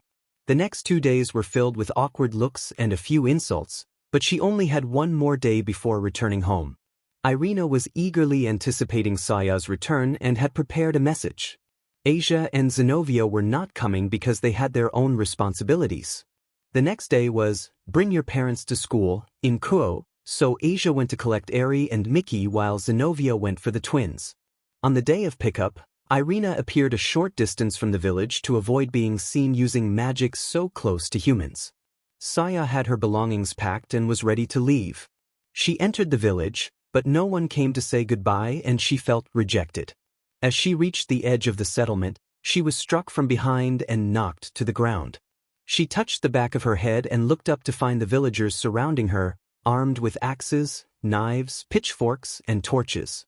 The crowd was menacing and shouted accusations about her wings and her true nature, calling her a deceiver and unclean. 2 villagers seized her and demanded that she drop her wings. When Saya refused, more villagers restrained her until she finally released them, expecting the worst. From the outskirts, Irina saw Saya on the ground and began to run to help, but Miguel called her back. Miguel told Irina to leave the village. Irina protested that they would hurt her daughter, but Miguel warned that they had too many followers in that village and could not risk losing them. Irina ignored him and moved toward the crowd, but a sudden wave of pain and intense discomfort overwhelmed her. She recognized that sensation from only 2 other times in her life. Clutching her stomach and unable to take another step, she could only call out for Issei or anyone who would come. Saya noticed her mother and cried for help. The villagers then assaulted Saya and targeted her angel wing, causing severe damage and great pain while humiliating her. They spat and hurled insults, and debated putting Saya in the village prison with other unbelievers. Saya endured the abuse for a few more minutes, and then a red magic circle stamped with a dragon seal appeared suddenly behind the crowd. In a blazing, dramatic display, Issei arrived in noble clothes with crimson eyes and an unmistakable draconic presence. He began throwing villagers away from Saya and forcefully ended the assault, his wings making his nature clear. Once he freed Saya, he lifted her and held her firmly. Saya stared blankly, her eyes empty. Issei comforted her as best he could and vowed not to allow them to hurt her again. Issei had interrupted an interview when Irina contacted him and rushed to help. He approached Irina briefly before taking Saya away to his home. He placed her on his bed, explained what had happened to the others, and then left. Irina returned to the Hyodo residence to see Saya, but Zenobia stopped her at the door and urged that it would be better not to speak to Saya for a while. Irina wept, overcome with remorse for not acting sooner.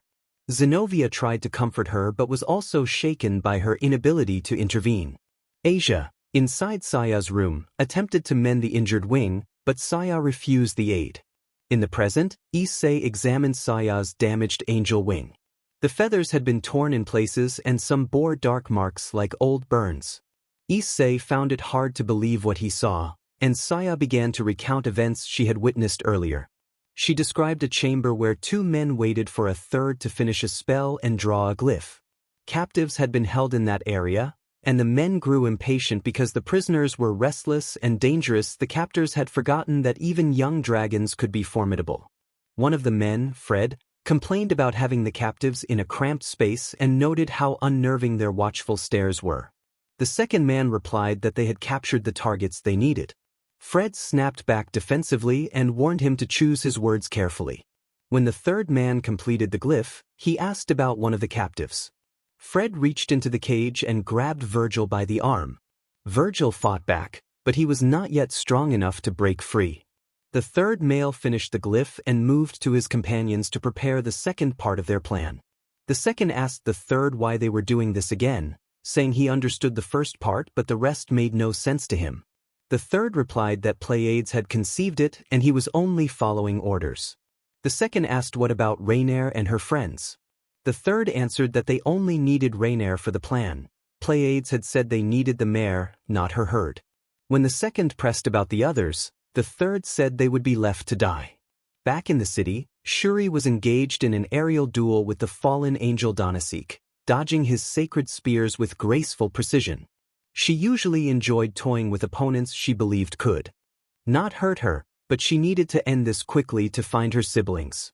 Donasik told Shuri that the kidnappings had not been their idea.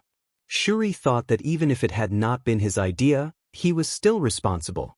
Donasik summoned his spear again and muttered that she was trying to reason with a woman. Shuri equipped her own version of the boosted gear, purple with a yellow gem, and raised her open palm to the sky. She vowed that if any of her siblings bore even a scratch, she would show what happened when a Himejima became angry. Shuri conjured a small sphere of lightning, formed it into a whip, and lashed Donasek, driving him back and sending him crashing to the ground in a burst of electricity. At the bar, Chiron had already defeated Calawarner. It had not taken long. Chiron had launched a fierce assault the moment she saw her, leaving Calawarner battered and unable to continue. Kaneko had grown far stronger than in her youth, and even a supreme-class opponent would struggle against her now that she was on a mission.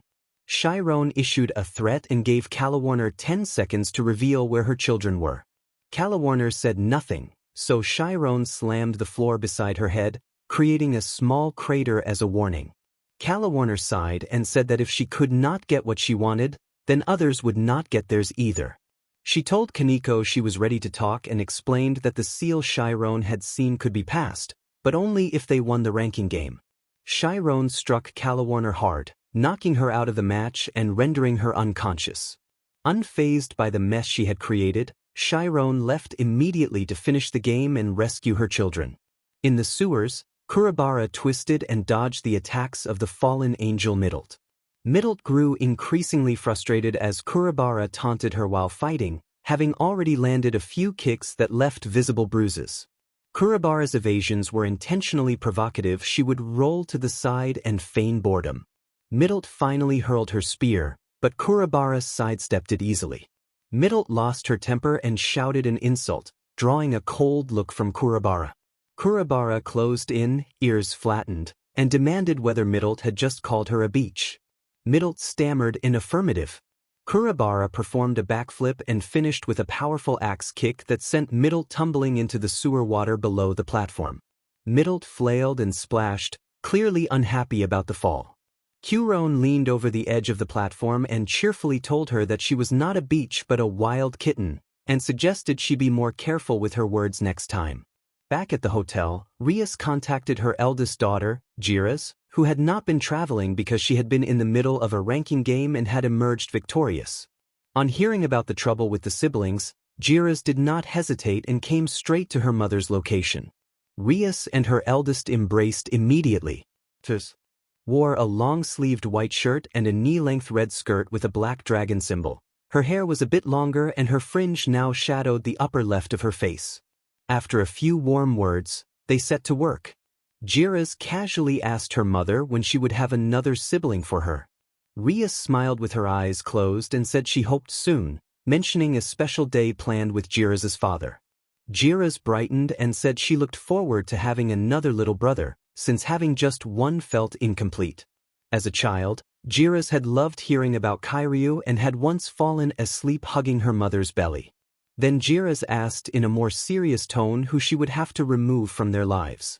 Rias shook her head and explained that she did not understand how the abductors had entered and left undetected. She, her side of the grandparents, uncles, and aunts had been present all night, and yet the intruders had taken the children.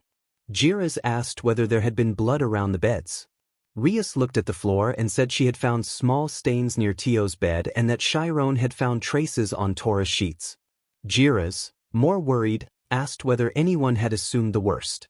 Rias said no. If the abductors had intended to kill the children, they would not have taken them. They speculated that Ophion might have been taken for a different reason. Rias added that the attackers must have known the dangers involved and must have been informed about who they were and how many were present. Even if they had not known that my brother and his parents were here, they should have known about the mothers and the older children. They would have sent most of their group to find the children quickly. From that, Jiras concluded that they had not taken Ophion for a different reason. Jiras sat with the puzzle turning over in his mind and then explained what he had heard. He believed they had probably not taken Ophion for two reasons. The first was that they might not have been able to handle him because he was too strong. The second reason made him wince, and Rias instantly understood as well. This was a group that was planning something truly dangerous. On the hotel roof, Ophion was reading a book to satisfy his curiosity when a calm voice asked if he wanted help retrieving the others. Ophion did not turn because he already knew who stood behind him, his mother, the infinite dragon goddess Ophis. He replied casually that his older brothers would handle the situation, but that he appreciated her concern. Ophis had taken an adult form, similar in style to her earlier Gothic appearance. When Ophion finished the page, he closed the book and said he should find another book to broaden his studies on relationships and the nature of bonds. As he moved to leave the roof, Ophis approached and handed him a new volume about the aesthetics of affection. Ophion took the book, smiled at his mother, and gave her a quick kiss on the cheek to express his thanks. Ophis had emerged from the endless void, while Ophion had been born from the love between Ophis and Issei. Because of that origin, Ophion was unusually capable of feeling and expressing tenderness, and some of that warmth had passed back to his mother. He dropped from the roof and used his powers to slow his descent, landing softly in the street below. Ophion was unique among his siblings in being a true dragon without any trace of demonic blood. He was reading the table of contents of his new book when he heard faint metallic sounds nearby. Ophis watched him from the rooftop, settling down to wait as he followed the noise. Inside the barrier, the fourth fight was not going well for Rainier. Her main attacks came from summoning sacred spears, but Saiken had trained for speed and now used a technique called trick that made him appear to move almost instantaneously. He appeared at a diagonal over her and aimed a diving kick. Rainier barely evaded, then summoned 2 more sacred spears and hurled them at him. Saiken landed, drew his sword, and spun it so quickly that the blades deflected the spears in different directions. Saiken taunted that he could not believe the man he despised had produced such a strong child. He then told Rainier that even if she fought one of his different brothers, she still would not win. When Rainier asked why, he explained that her weakness was at fault and boasted that his father was a divine dragon, a being even the gods feared, essentially a walking cataclysm. He dismissed any hope she might have had of overpowering his family. Rainier gritted her teeth at being called weak and prepared to prove otherwise. A star-shaped symbol with the name Merope appeared on the back of her hand, and when she opened her palm a sword materialized. Its hilt was dark and the blade gleamed with a crimson hue. Veins seemed to run through the steel and it gave off a mixed aura of demonic and sacred energy that shimmered purple. Saiken recognized the design immediately and realized with alarm that she held one of the stolen blades. He announced that she had the Excalibur Principality among her weapons, and Rainier smiled as she corrected him and named her sword her own sacrilegious blade, Excalibur of Desire. Saiken shuddered slightly at the confirmation that a stolen weapon had been taken. On the street below, Shuri stood over Donasik, who lay prone and weakened. Shuri gathered a bolt of energy in his left hand, preparing to finish the battle, when Donasik suddenly surged with a burst of power. His appearance shifted into something paler and more intense, his eyes flaring, and his wings taking on a sickly, ashen tone. In a single motion he summoned a crimson spear and struck. The attack found its mark, driving Shuri back and sending him crashing toward the water below. He collapsed, badly hurt but alive, and slid into the sewer channel. Kurabara, stepping away from the platform after Middle's impact with the water, heard bubbles rising beneath the surface. She peered down and saw the water churning rapidly. A bright red light shot up from below, and something wet struck the platform with a splash. Back at the barrier, Saiken checked Rainier's new blade and decided to draw his own in response. He undid his gauntlets and greaves, lifted his right arm to the side, and extended his hand as he invoked several saints in an old chant. When he finished, a small sigil shimmered near him and a hilt began to emerge. A sword encased in chains showed itself, and Saiken grasped its pommel and pulled the blade free, breaking the chains. He held the ancestral sword his mother had once used, Durandal, the holy blade, and prepared himself for the real fight ahead, thinking that it might be entertaining to face an Excalibur. If her parents could do it, she could too. Saiken charged at Rainier with both swords ready. Years ago, Shuri had a quiet childhood cared for by her mother, Akino. Present. Shuri was struck through by a crimson sacred lance wielded by Donasik, and Kurabara had been hit in the face by a similar crimson lance thrown by Middle. Both found themselves in situations that would normally be devastating, yet neither showed signs of injury. Shuri had been pierced but did not react. Donasik pulled his lance free, and Shuri's wound closed as if nothing had happened. He inspected his sacred lance and realized, with alarm, that its holy properties were gone and the crimson glow it gave off was demonic in nature. Shuri carried the bloodline of Barakiel, but because Akino had already reincarnated, Shuri was unaffected by this altered weapon. Danasik grew nervous as he understood he had lost his only advantage and then grasped a more troubling truth. They had been deceived. Chiron arrived and saw Shuri with signs of recent injury, then immediately kicked Danasik, sending him crashing into the wall of a nearby restaurant. Chiron quickly asked if Shuri was hurt. Chiron then examined Shuri's healed wound and wondered how it had closed, half joking about whether Shuri had been recklessly playing with that opponent. Shuri blushed slightly and replied that she only toyed with attractive boys in a playful way, and that Chiron should know her well enough. Realizing he could not defeat the two women at once, Danasik seized the distance between them as an opportunity to flee, attempting to fly beyond the barrier. Shuri asked her stepmother if she had identified which victory condition would disable the barrier. Chiron nodded, and Shuri noted that she had about 3 charges left. Shuri formed her hands into the posture of drawing a bow. A bow of yellow lightning manifested and an arrow gathered in her left hand. Then the system announced a boost sequence. The arrow shifted color from blue to green to violet and crackled with increasing electricity. The boosted gear, in Shuri's version, amplified her abilities, specifically intensifying her lightning magic. Each charge changed the color of the lightning, with blue representing 1 charge and red representing the maximum. Shuri smiled and released the bolt at Danasik as he tried to escape. The lightning-infused arrow struck at incredible speed and tore through him. A surge of electricity coursed through his form, overwhelming him with paralyzing energy. He was thrown apart in a spectacular burst of force and was rendered inert at a distance. Shuri remarked matter-of-factly that 2 were down and 2 remained, and she wondered how Kurabara and Seiken were faring. A heavy impact came from behind, and the ground erupted. Middle was ejected from the hole, flying out with a blank, inert expression. He appeared defeated and unresponsive. Kuron rose from the hole to check on Middle, and Kurabara called out in dismay, asking whether he was dead.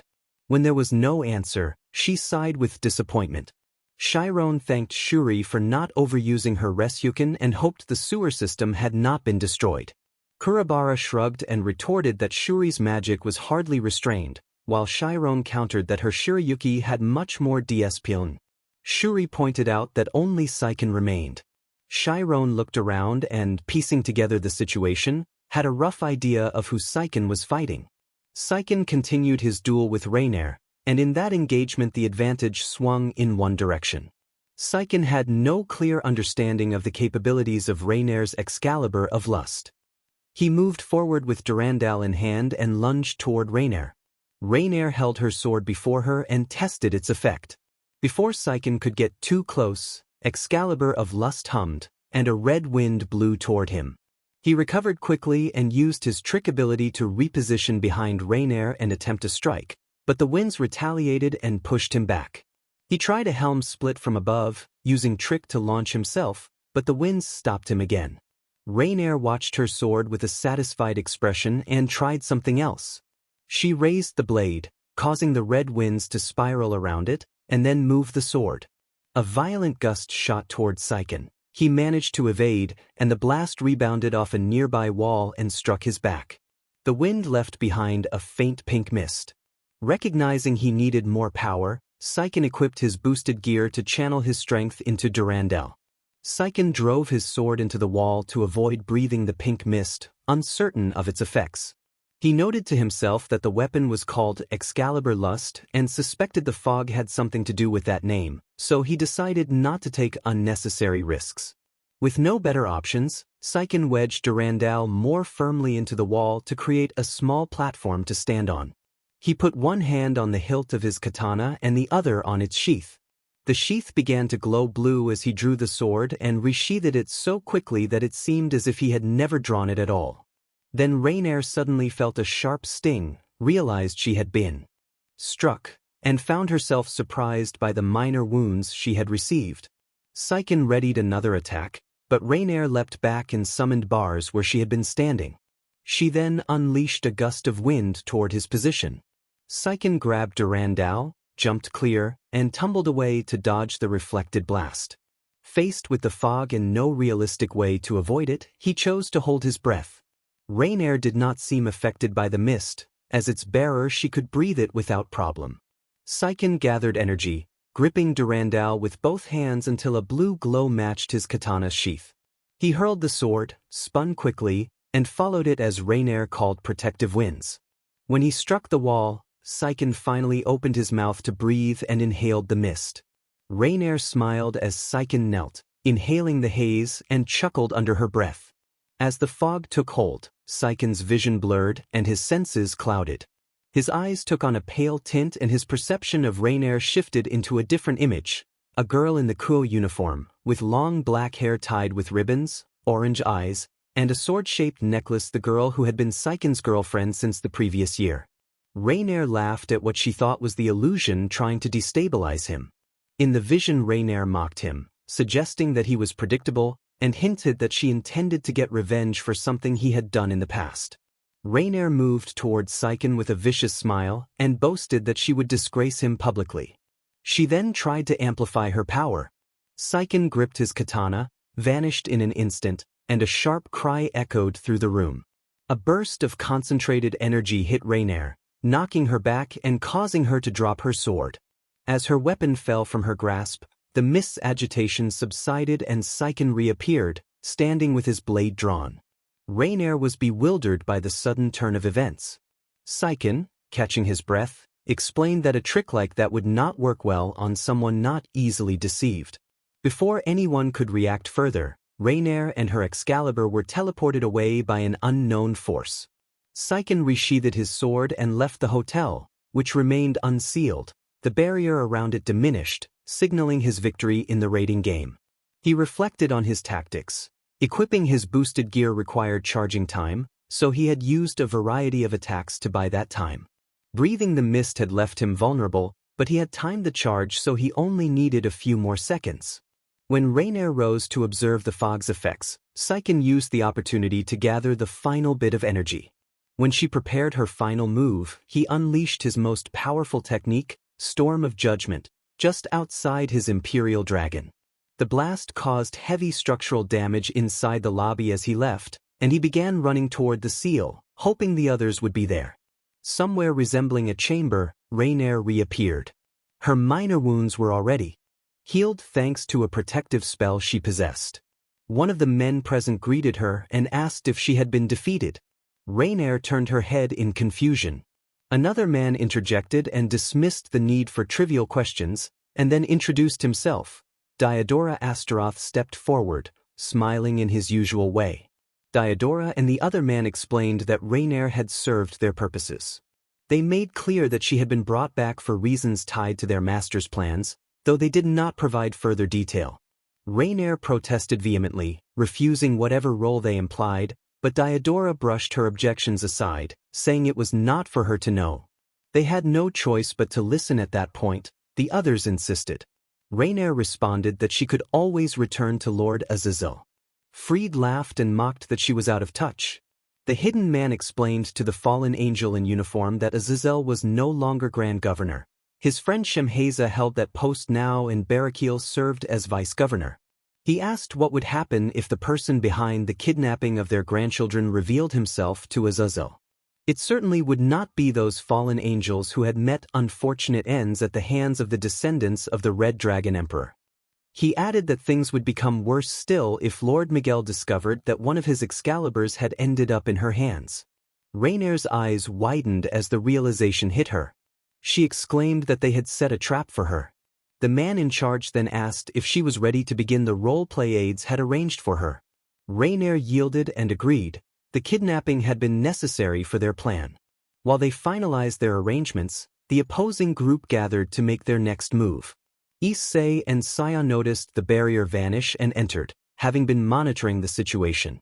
Years ago, Ophis was at the park with Akino and a newborn Ophine. While the children played, Ophis held her infant and presented herself in a business suit with a purple blouse and a red tie to appear dignified and secure for the child's sake. She watched Akino tending to her own child and, curious, asked a simple question about parenting. The two mothers spoke briefly about caring for their children and then moved on. Present. Saya and Issei were still traveling through the area where the classification game had taken place, unaware of everything that had happened.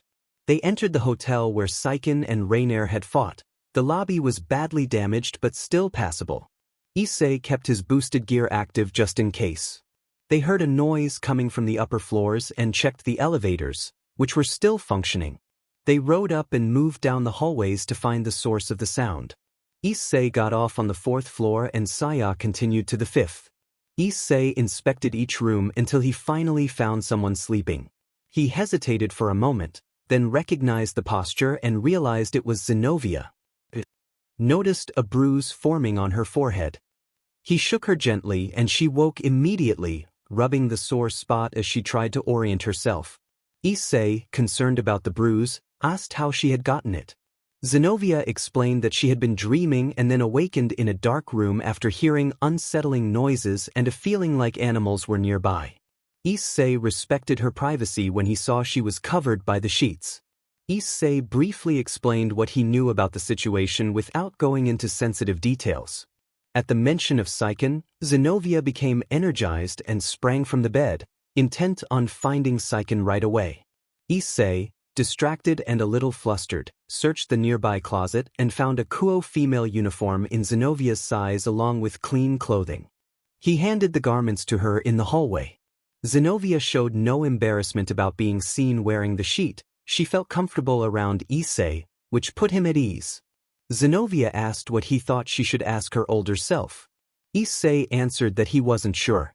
Zenobia reconsidered and decided to ask more ordinary, personal questions of her future self. How many siblings she wanted so she would not feel lonely, what her favorite childhood toys had been, and whether she had ever felt truly loved. Issei offered reassuring words, certain that the older Zenobia would be forthcoming. They rode the elevator to the top floor to meet Saya. When the doors opened, Saya stood before them with an angry expression and quickly ejected Issei and Zenobia from the elevator with a forceful kick. The move happened so fast they had no time to protest. Confused, Zenobia asked who the woman had been, and Issei identified her as Saya and suggested something must have provoked the hostility.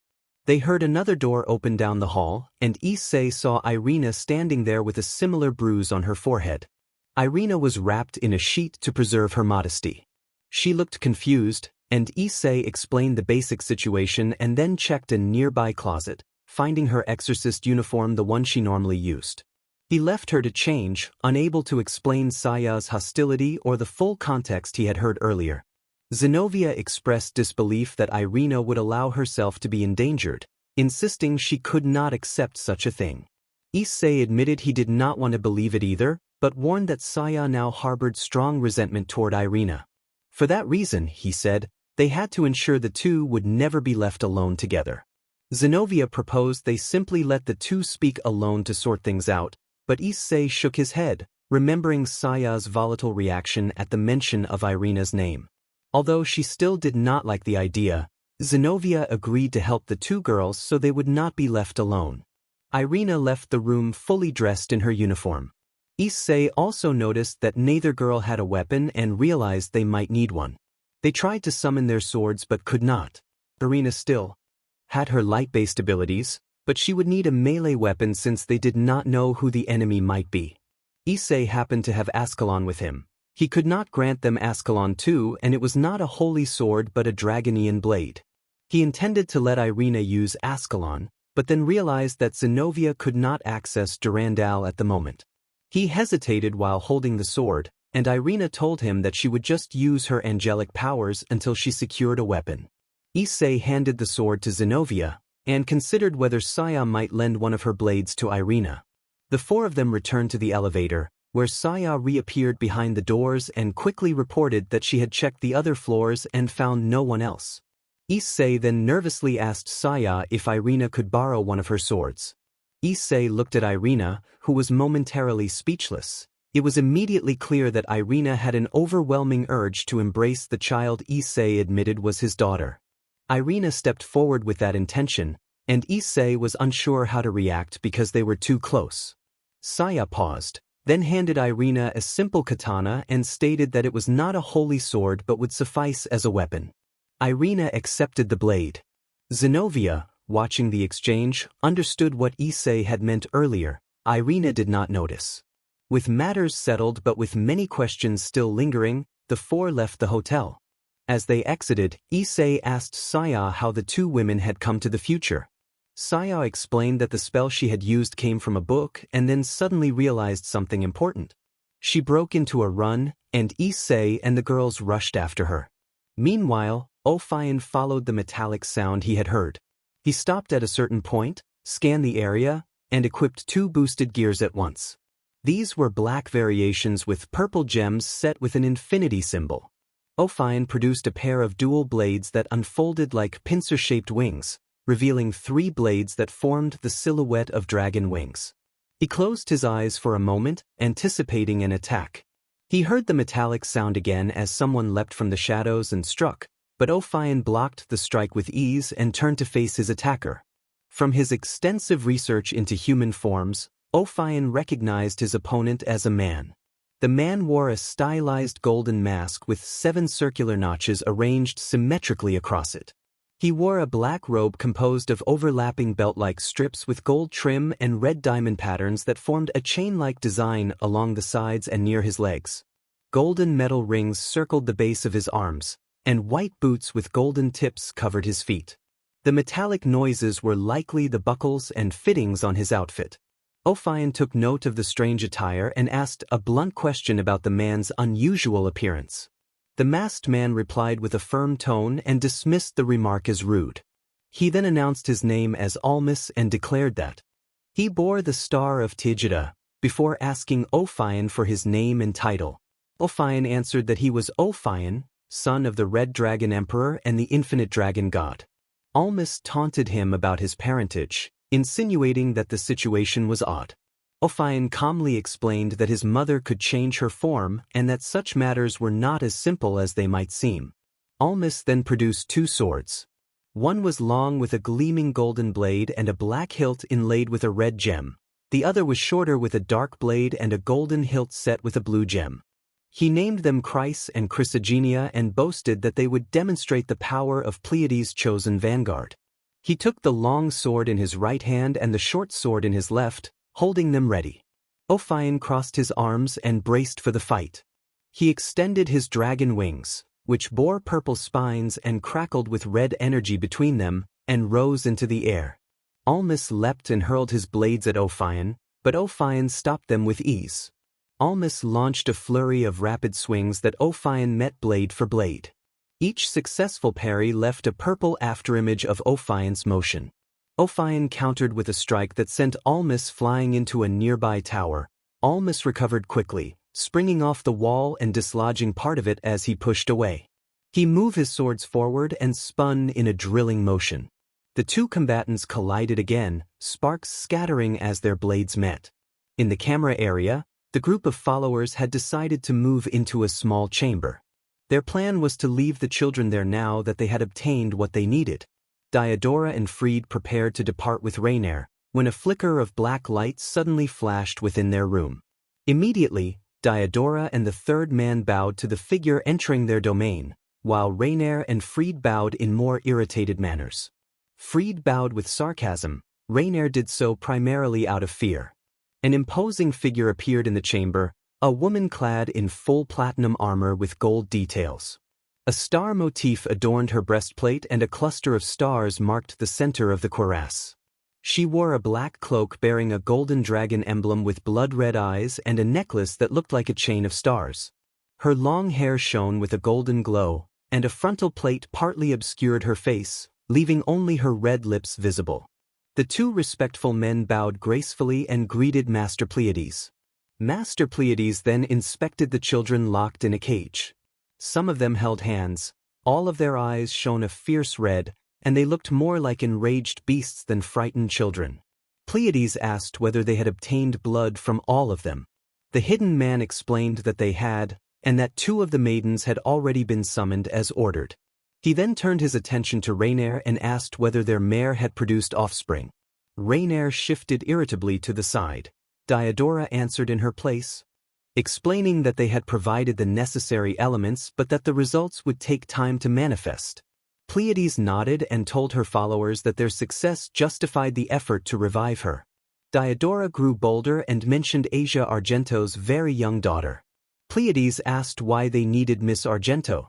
Diodora replied that Asia Argento had suffered greatly at the hands of that dragon, and she added that she had heard the girl Aerie remained nearby.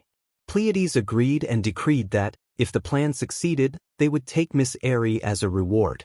For now, they would wait to summon the other maidens.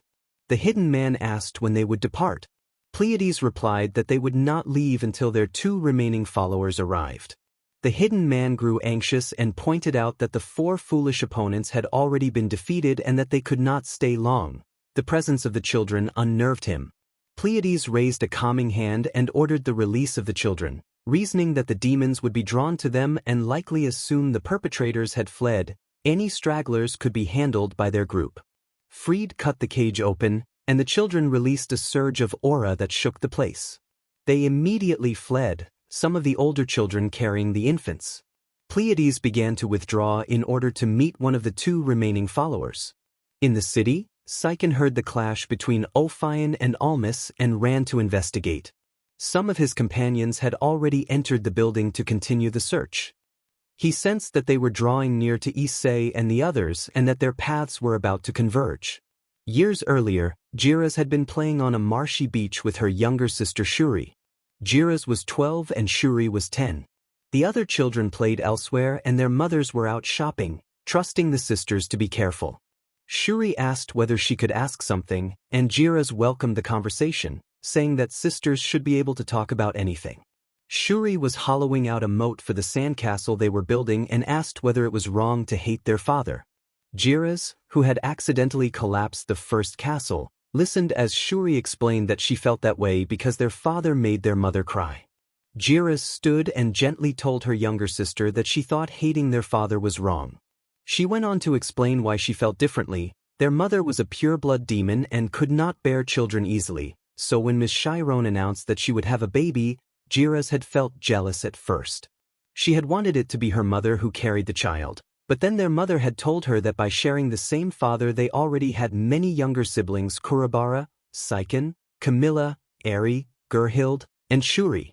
Jiras reconsidered and decided she was the luckiest girl in the world for having so many brothers and sisters, and she loved their father for ensuring she would never be alone.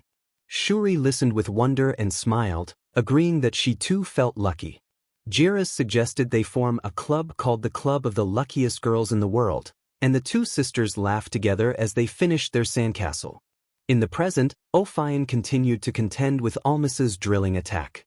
Ophion gathered strength in his left hand, deflected the masked man and sent him flying into a building. Deciding to go on the offensive, Ophion stowed his swords and began to gather energy in his palms. At that moment, a deep female voice issued in order to amplify their power.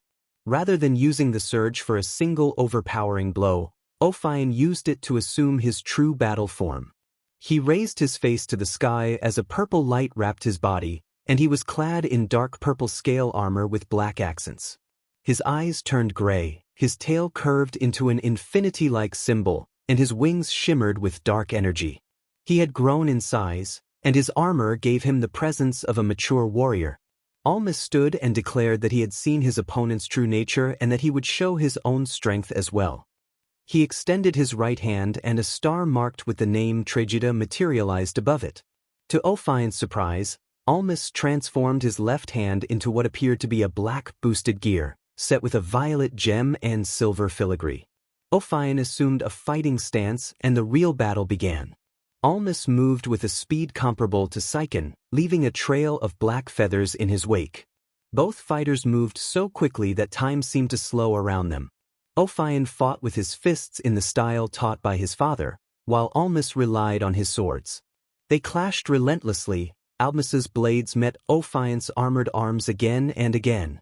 Ophion landed a heavy punch to Almas's chest that pushed him back briefly, but Almas stayed on his feet. A purple aura flared around him as he invoked a dark technique called negative gate.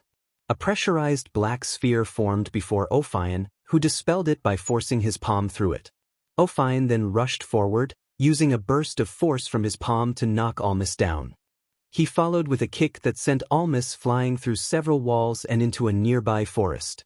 Almas recovered, though he breathed painfully through his mask. As Ophion closed in for another attack, Almas took a guarded stance with both swords crossed and dark flames coalesced around the blades. He unleashed a sweeping strike that produced a pillar of black fire which struck Ophion. Then, invoking a devastating technique that could be translated as burning darkness of pure ruin, Almas sent forth a massive spiral of black flame. The spiral struck Ophion's armor and impacted his chest, wounding him amid the fierce exchange. Before Almas could press another attack, someone burst into the clearing and struck him, pinning him against a tree marked with an infinity symbol that served as a marker.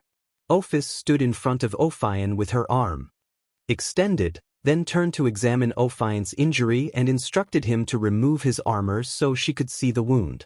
Ophion complied and returned to his normal form. Ophis examined the cut and used her powers to heal him. Ophion protested that the healing had not been necessary and that he could have healed himself. Ophis, concerned as a mother despite his regenerative abilities, reminded him that she would worry regardless. He countered by recalling a tale about her allowing an unbelievable strike in the past and downplayed the injury as part of his play. Ophis admitted she sometimes wished he had not inherited such a fondness for fighting.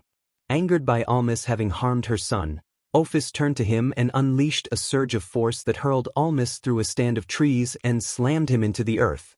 She seized him and used her strength to subdue and pin him, then released him. She stepped back to gather and tend to her son and to bring him home, but before she could move farther she noticed Almas weakening as he rose. His Trageda star emblem and the boosted gear faded, and his mask began to crack.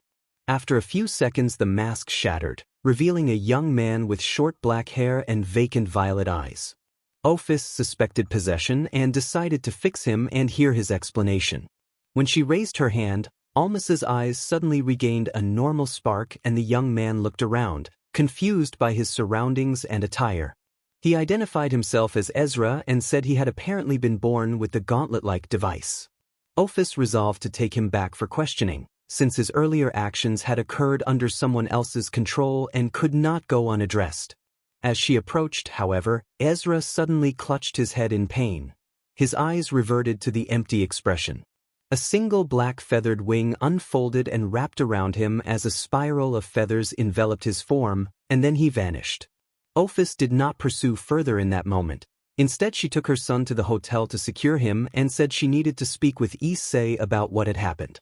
Saiken, who had been running toward the scene, halted when a message reached him through magic. A white magic circle had appeared in his palm, and his mother informed him that the missing children had been found. He breathed a sigh of relief and reported that he had seen something he needed to check on and would return afterward. He then noticed Irina running, but she had already passed Zenobia and Issei and he lost sight of her as he tried to catch up, still unsure why she had left the room. The mothers were relieved to have their children back but worried because the eldest of the rescued children bore cuts on his hands. Asia and Eri attended to those injuries with their healing abilities. The four heavenly kings of the kitchen began preparing a small celebration to lift the children's spirits after their frightening ordeal. Asia and Zenobia comforted Shaim and Ai, though the children felt they should be with their mother.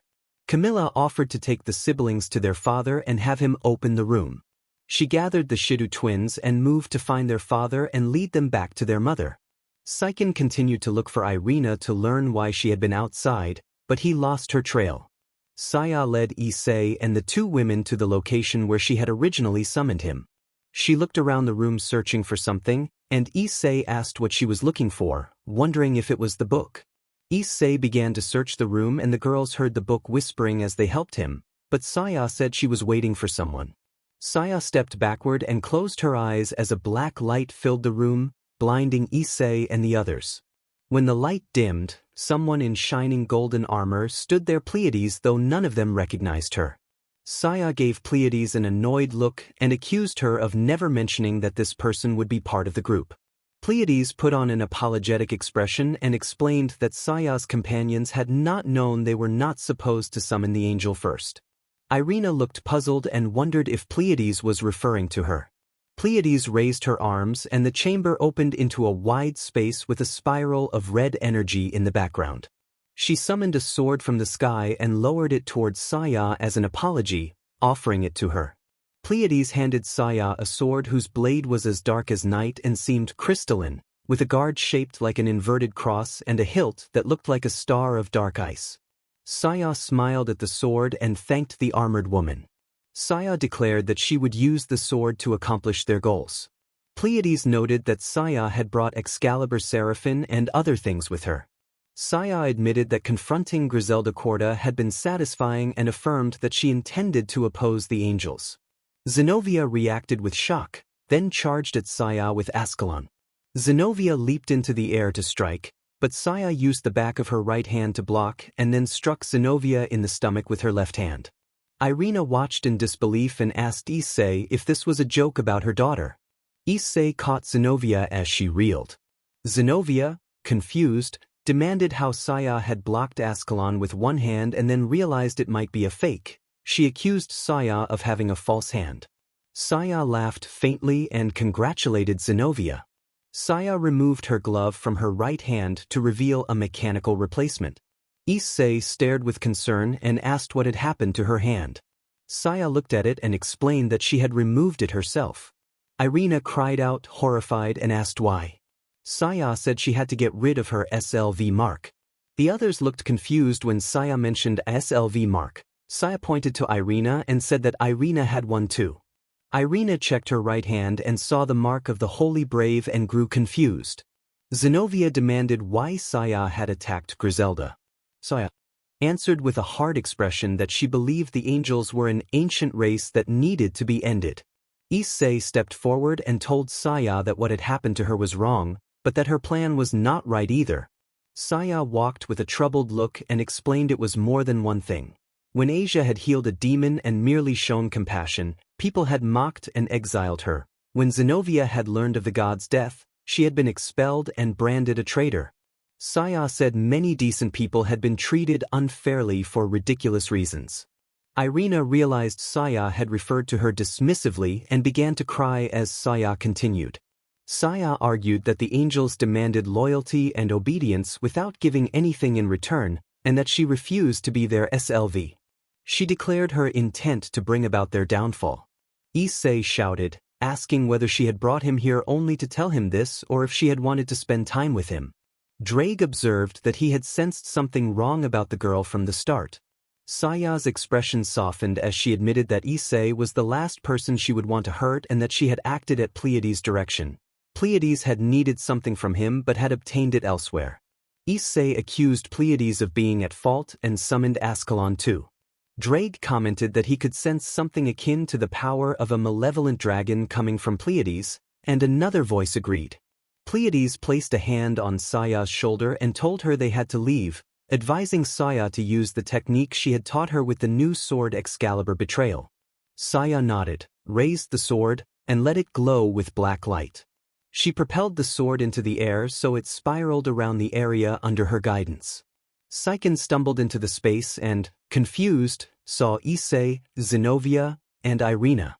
The flying sword plunged into the ground and dark energy began to radiate outward. Recognizing the danger, Saiken ran to Zenobia, leapt toward her, and wrapped his arms around her while twisting his body to lift her as the black light burst from the ground and struck the group. The surge knocked everyone off their feet and left them battered and injured from the violent burst. Issei focused power into Ascalon too and released a protective blast that shielded himself and Irina.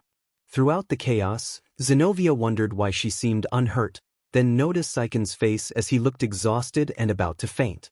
Saiken smiled at Zenobia and asked if she was all right, calling her mom. Zenobia stared in shock at being called mom. Saiken lost consciousness with a smile as Zenobia realized who the young man who had protected her was. Zenobia seized Ascalon, which had fallen when Saiken had grabbed it to protect her, and felt nervous at the overwhelming power Saya had demonstrated with that sword. Saya stood behind Pleiades as they prepared to leave and told Zenobia she should be grateful, because Zenobia had become one of the finest of her. Zenobia could scarcely believe what had happened. She looked down at her unconscious son and understood that they needed help. Issei looked at Pleiades as his eyes turned crimson with a reptilian pupil. A red and black aura flared around him, and he told the intruder that he did not know who they were but that they would not get their way. He was tired of people like them. Zenobia ran to him and told Issei that it was their son and that he needed help. Saiken's hand began to glow faintly, and a voice that sounded exactly like Zenovia's seemed to answer from it. Zenobia took Saiken's hand and, without realizing it, spoke with his future self. Both were confused, but the brief conversation ended when the younger voice told his older self where they were and that they needed help. The adult Issei was dressed in a sharp suit and waiting for another meeting. He sighed, wishing he could be on the island with his wives and children, and checked his tie in the mirror. A circle of white light appeared, and Camilla arrived with Shime and Ai. Issei was surprised but happy to see 3 of his children. He asked what had brought them. He then noticed that the 2 Shido children were visibly upset and immediately checked on them. Camilla explained that they wanted to see their mother and asked Issei to open the room so they could do so. Issei agreed and led the way to Irina's sanctuary. Irina was tending her garden, having taken it up as a hobby. She wore a white maternity dress with gold lace and an angelic design that Miguel had made for her when she was P.R.G.N.T. with Saya. The children ran to their mother and hugged her legs. Ai, only 2 years old, was notably attentive. Irina smiled and tried to pick them up, but she had some trouble because of her swollen belly. Issei lifted both children and handed them to her. Irina cradled them and looked at Issei with a warm smile, asking if he had finally been given a break. Issei shook his head and told her that he had not, but since the children had really wanted to see her, he would leave them with her for a few hours and then return. Irina, a little annoyed, was nevertheless happy to spend time with her beloved children. Issei left the room and asked Camilla why the children had been so upset. Camilla sighed and began to explain. In the spiral room, Zenobia had Saiken lying on the floor with his coat as a pillow. Issei had placed Irina's head in his lap while they waited for help. Issei was visibly stunned by Saya's betrayal. Zenobia sat down beside him and said that she could not believe that Irina's own daughter had done something like this. Issei could not find the words. Saiken began to mutter in his sleep as a nightmare replayed the events from the previous year that had driven Irina to retreat into herself. A year earlier, Saya, Irina, and Tuji Shido had been in a church in England for the ceremony in which Saya was to receive Excalibur.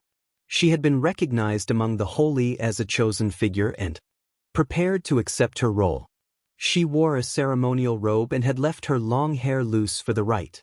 Saiken, Camilla, and Shirayuki attended as members of Nero Angelo, while other family and friends remained outside, unable to enter because of their status as demons and exiles. Jiras watched from a window, happy for his younger sister. Irina sat with their 4-year-old son Shime and held baby Ai in her arms.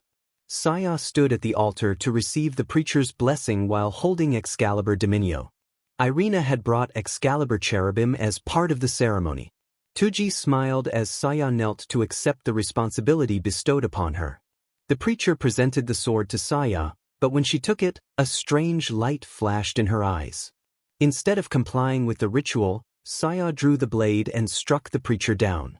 The congregation cried out in shock.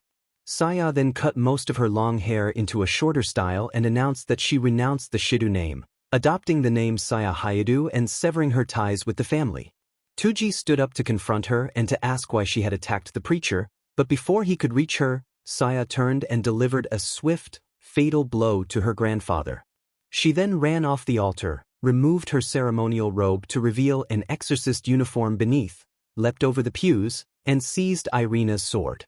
Irina was frozen in shock, as if the world had stopped for her. Saiken and Shirayuki rose and pursued Saya. Camilla moved to check on Irina. Ai began to cry, while Shime slept and missed the chaos entirely. Irina remained dazed, unable to process what had just occurred. Outside the church, Jiras intercepted Saya and asked why she had done such a thing to their grandfather. Saya struck Jiras's face and injured his left eye while continuing her escape. Jiras fell to the ground in pain. As a full demon, he felt the force of being struck by a holy weapon. Seiken and Shirayuki caught up and saw Jiras on his knees. Shirayuki stayed to help him. Seiken continued the chase until he finally confronted Saya. She faced him with a serious expression and raised a hand to indicate that she did not wish to fight. Seiken, anguished, demanded an explanation and reminded her that Tsuji had loved her. Seiken remembered his mother's words that Irina loved him. Saya tightened her grip on the two newly acquired Excaliburs as she responded angrily, insisting that she had been raised to be a SLV and accusing their parents of never truly giving her a choice. Seiken rebuked her, explaining that their mother had Irina out of love for their father and that Seiken and Irina had both been born from love. Saya exploded, demanding why she had never been given a choice and claiming that from birth the intention had been for her to be Miguel's servant. Saya stepped toward her brother with a hot, hostile energy, but then lowered her voice and spoke in a steadier tone, arguing that the angels were the only faction that cast out anyone who opposed their ideals or punished those who acted with human compassion. Saya insisted that the angels only watched their numbers and never truly helped, that the world would be better off without them. Seiken could not entirely deny the truth in some of her words and shifted into a calmer posture. Saya reached out and offered her hand to Seiken, proposing that they join her and erase those angelic forces from existence. The two had always been close despite the growing rift. Seiken hesitated, then took Saya's hand, and Saya smiled genuinely. The siblings vanished together before anyone could stop them. 3 months later, Saya and Seiken had reached Ireland, where Catholics were more common. They wore the same travel-worn clothes and brown cloaks made from animal hides they had acquired while foraging. Seiken had received a message from his mother about 3 weeks earlier saying that Irina was distraught and had locked herself in her room. Issei had been angry with Miguel over the incident and had gone to talk about the doorway and its handle. Saya had heard the news but regarded it with cold detachment, noting that it meant one fewer angel to hunt. From a cliff, the siblings watched a young man being expelled from his village for sheltering a Protestant. Saya accused the villagers of the same hypocrisy, arguing that religions that worshipped angels always punished those who acted humanely. She claimed these people had been poisoned by those winged figures. Seiken met her gaze and saw a violent intensity in her eyes as she checked her swords. He prepared to stop her if she tried to attack the villagers. Saya hesitated, then looked at her right wrist and realized she still bore the mark of slavery. She picked up a blade, held it against her wrist, and with a sudden, dramatic motion she cut at the mark to free herself. The action was swift and painful in an almost cinematic way, and Seiken reacted in shock. He grabbed her arm, tore a piece from his cloak, and pressed it to her wrist to staunch the wound. Saya told him to stay put and promised she would return, then went into the village and did not come back for several days. 5 days later, Seiken was camped outside the village with a new metallic hand attached to his wrist, a sleek prosthetic of polished dark metal that caught the sunlight. He asked Saya how she had obtained it. Saya explained that she had persuaded a fallen angel who was under witness protection to craft it for them, threatening to reveal the being's hiding place to the villagers if it refused. Seiken questioned how she had known a fallen angel was nearby, and Saya shrugged, saying that in places without modern contact it was likely to find exiles of every sort. 1 month later, the siblings were in Brazil. Saya led Seiken to a familiar forest and told him she would be back in a few hours to gather meat for the evening. Seiken waited on the ground, then climbed a tree to pick a fruit while he waited. From the canopy he noticed smoke in the distance and felt a rising worry. He dropped down and ran toward the smoke, where he found a village ablaze and deserted. The scene was devastating but described in stark, non-graphic terms. Homes burned, roads empty. He heard a cry and ran into a church that was partially on fire, where he saw a nun struggling to crawl away from something. From the shadows, Saya emerged and launched into a swift, lethal strike that ended the nun's life in an instant. The action was abrupt and final, presented without sensational detail. Seiken stumbled back in horror. Saya, irritated, told him she had preferred he stayed in camp. Her uniform was stained dark, she had removed her cloak. Saiken, disgusted and ready to draw his sword, was told by Saya that he was aiming his blade at the wrong person. He could only respond that Saya had killed people. Saya explained bitterly that the village had rejected her because of her blood, and she had shed their blood to test whether they were as pure as they claimed. She framed her actions as part of a revolution that cleansed impurity. Saiken shouted that this was not a revolution but genocide. Saya approached with a cold conviction, insisting their cause required extremes and that they would use their powers to erase every trace of angels from the world. Saiken refused to go along, and Saya, anger turning condescending, challenged why he had come with her in the first place. It was because he could not forgive how others were treated.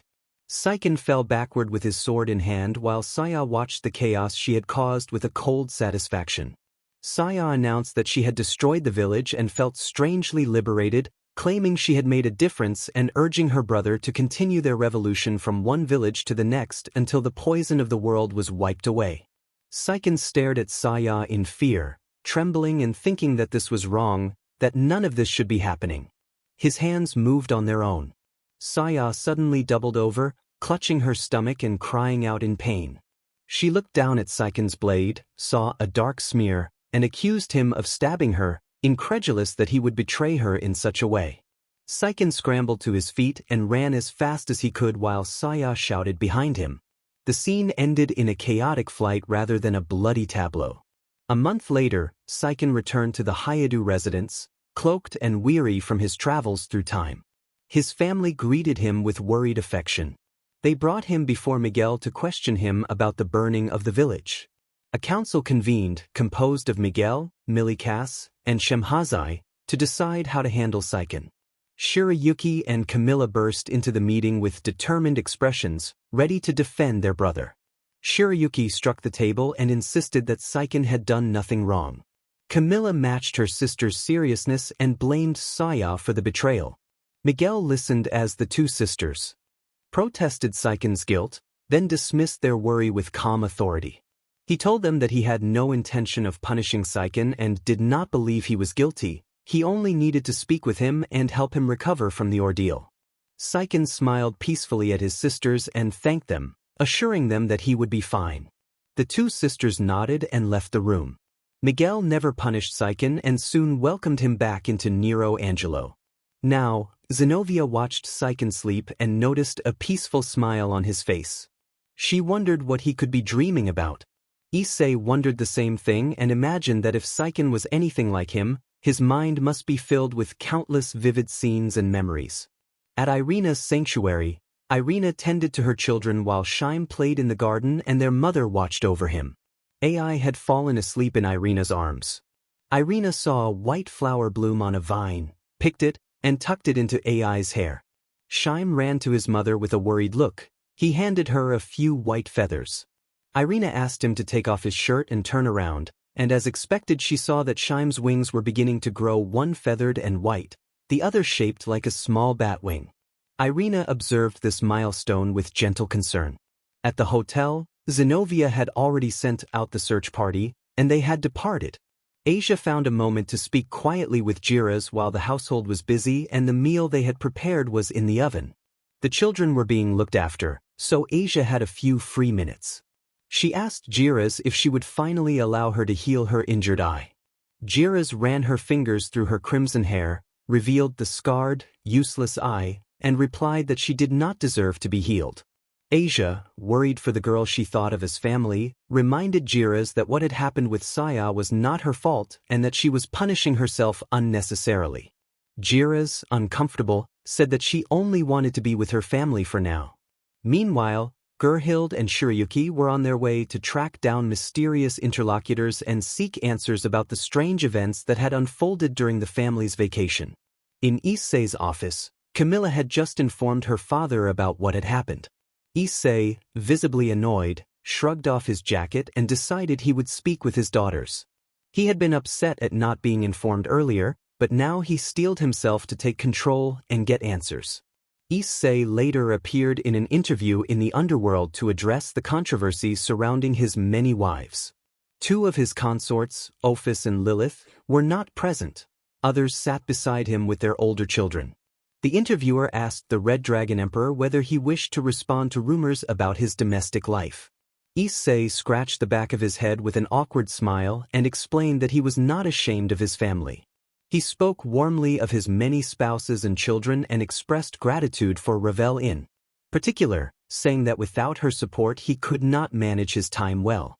Ravel blushed at the compliment, and Issei reached out to rest a hand tenderly on her belly as they anticipated the arrival of a new child. When the interviewer asked how the other patriarchs felt about the situation, Zeoticus, Barakiel, and the former Lord Phoenix offered their perspectives in turn. Rias's father responded with a detached shrug, saying that as long as his daughter was treated well and his grandchildren were loved, he did not mind. Issei thought that, since he had a harem, he was hardly one to judge. Barakiel adopted a stern expression and said that making his daughter happy was all he needed. The old Lord Phoenix added that he also liked his daughter's husband and was already proud of the grandchild that had not yet been born. Issei felt quietly pleased by his in-laws' indirect acceptance. Present. In a chamber like a throne room, adorned with gleaming red jewels, a constellation symbol and black curtains and drapery, Pleiades sat on a throne with the young Tejida pressed to his chest as he offered unsettling comfort. Pleiades noted that Ezra's mask had been broken and that painful memories had returned. Ezra lifted his head from Pleiades' chest. Pleiades moved his left hand across Ezra's face and a new identical mask manifested on his head. Ezra introduced himself in a monotone as Almus, Pleiades' chosen vanguard. Pleiades smiled beneath his visor and said that of course Almus was the one he trusted most. Saya entered the room with Rainier, who now wore a robe bearing a star symbol and wore an irritated expression as if she disliked her current situation. Saya remained in her previous clothes, having had no time to change. Pleiades told Almus to stand and addressed Rainier, explaining that they needed her or rather the child she carried and that she should care for herself because their goals required it. Rainier clenched her hand and demanded to know how Pleiades had obtained what he needed. Pleiades sighed with slight annoyance and explained that the man had been accessible, and he had arranged to obtain a usable sample while the opportunity presented itself. Pleiades snapped his fingers. Almus rose and knelt before him as Pleiades announced that Almus would serve as Rainier's bodyguard until after she had given birth. Almus trembled at the declaration, but Pleiades calmed him and Almus then approached Rainier, knelt, and pledged to risk his life to protect Lady Rainier. Rainier asked what she was supposed to do until the due date. Pleiades instructed her to remain at the palace, eat as she pleased, tend to her body, and trust that Almus would handle anyone who intruded on their domain. Rainier sighed and left the room with Almus following. Pleiades then told Saya that her next mission was ready and asked her to inform Diodora that he had something for him as well. Saya smiled, prepared for anything with her black katana and her Excalibur trader at her side. The island, Shirayuki and Gerhild, sent by Zenobia after a brief call, approached the designated location. They moved cautiously, prepared for combat in case of an enemy ambush. Gerhild wore Valkyrie armor similar to her mother's with hints of her father's style. She carried a golden spear with a bent tip and a sharp blade, the piece marked by a battered ornament that looked like a broken eye. Her armor bore a dragon emblem on the breastplate and her hairpins, shaped like wings, were red. The spiral area. Zenobia and Issei prepared to leave the area, hoping to find reinforcements ahead. Zenobia carried Saiken on her back because Saiken was still very weak, while Issei supported Irina. At the hotel, the children were enjoying a large meal prepared by their mothers and grandparents, mainly Zeoticus and Mrs. Hyodo, and everyone smiled as they ate. Ravel apologized to her son Riesel for the way his birthday holiday had been disrupted and promised to make it up when they returned home. Riesel waved the apology away and assured his mother that the welfare of his younger siblings mattered more, though he admitted he would like some of her pancakes when they got home. Ravel smiled and ruffled his son's hair. Riesel's outfit had been a gift from his uncle Reiser, a designer red coat over a fuchsia shirt, with tails like a phoenix's plumage in orange, dark purple trousers, and orange dress shoes. He worried aloud that Gerhild and Shirayuki might be handling things on their own. Ravel reassured him that they were strong. Rizel added that he hoped his father would not overreact when he heard the news. A red light suddenly flooded the room. The children leaped up and rushed to greet the person entering, their father, Issei. The eldest children called out excitedly to their father as he entered, initially wearing a stern expression, but the ominous air vanished when nearly 20 children piled on him playfully and he could not help laughing at the attention. Akino covered her mouth and commented on how adorable the scene was. Rias placed a hand on Akino's shoulder and warned her with a faint red aura that the last time she had acted on impulse like that she had ended up spending the night with Issei when she should not have. Akino coyly reminded Rias that Andorra had been born on a Tuesday she had reserved, and the two women erupted into a playful argument as they embraced their husband. Others, including Valet and Azazel, were finishing packing their luggage, preparing to depart as soon as Shirayuki and Gerhild returned. They preferred to discuss what to do once they took the children to a much safer area. Gerhild and Shirayuki were almost there, and Gerhild asked her half-sister as they ran what they would do if those people became enemies. Shirayuki kept moving and responded that they would make their opponents reveal where their friends were hiding and then neutralize the threat decisively. The two sisters hurried on and finally caught up with the group. They were surprised to find Issei and Zenobia sitting nearby. The sisters first wore blank expressions that turned into smiles as they approached Issei and embraced him tightly. Issei had been face down on the ground and did not notice them at first. The hug was so fierce that Issei fainted from the sudden shock, and the girls panicked, thinking they had harmed him. They shook him desperately until Zenobia stepped between them, gently separated them, and helped lay Issei down. The sisters immediately bowed in apology. Zenobia then noticed Saiken on the ground and, with some concern, examined his condition. She assessed that his wounds were not fatal but appeared more serious than the others. Zenobia admitted with some guilt that Saiken had probably taken the brunt of Saya's attack. The name Saya drew the sisters' attention. Both asked at once whether Saya had been on the island. Gerhild and Shirayuki scanned the area with intense eyes, then agreed they had to leave immediately and explained they would say they had come down from the island and were returning home. Zenobia lifted Saiken from the ground, Shirayuki carried Issei, and Gerhild took Irina. The three girls rushed back to the hotel to get medical treatment. While they ran, Shirayuki offered to carry Saiken since he was likely heavier than their father, but Zenobia declined and calmly insisted that, as his mother, she had the responsibility to protect him. Back at the hotel, Asia and Eri treated the three who were unconscious while the adult Issei attended to the warm, affectionate greetings from his wives. The exchanges between Rias and Akino were playful and competitive, and Issei moved between them with a calm, amused expression. When the medical treatment finished, the younger children were settled in a different room with the help of Kuroka, Sherwon, and Ravel. Saiken and his siblings rested in their rooms. The remaining young girls and the adult Issei prepared to speak with their younger counterparts. Zenobia and adult Issei were unsurprisingly shocked to see younger versions of themselves, but they steadied themselves and listened to what had happened. The adult Issei felt upset at not being informed sooner but could not stay angry at his wives, so he listened as Rias explained the situation and apologized for not telling him earlier.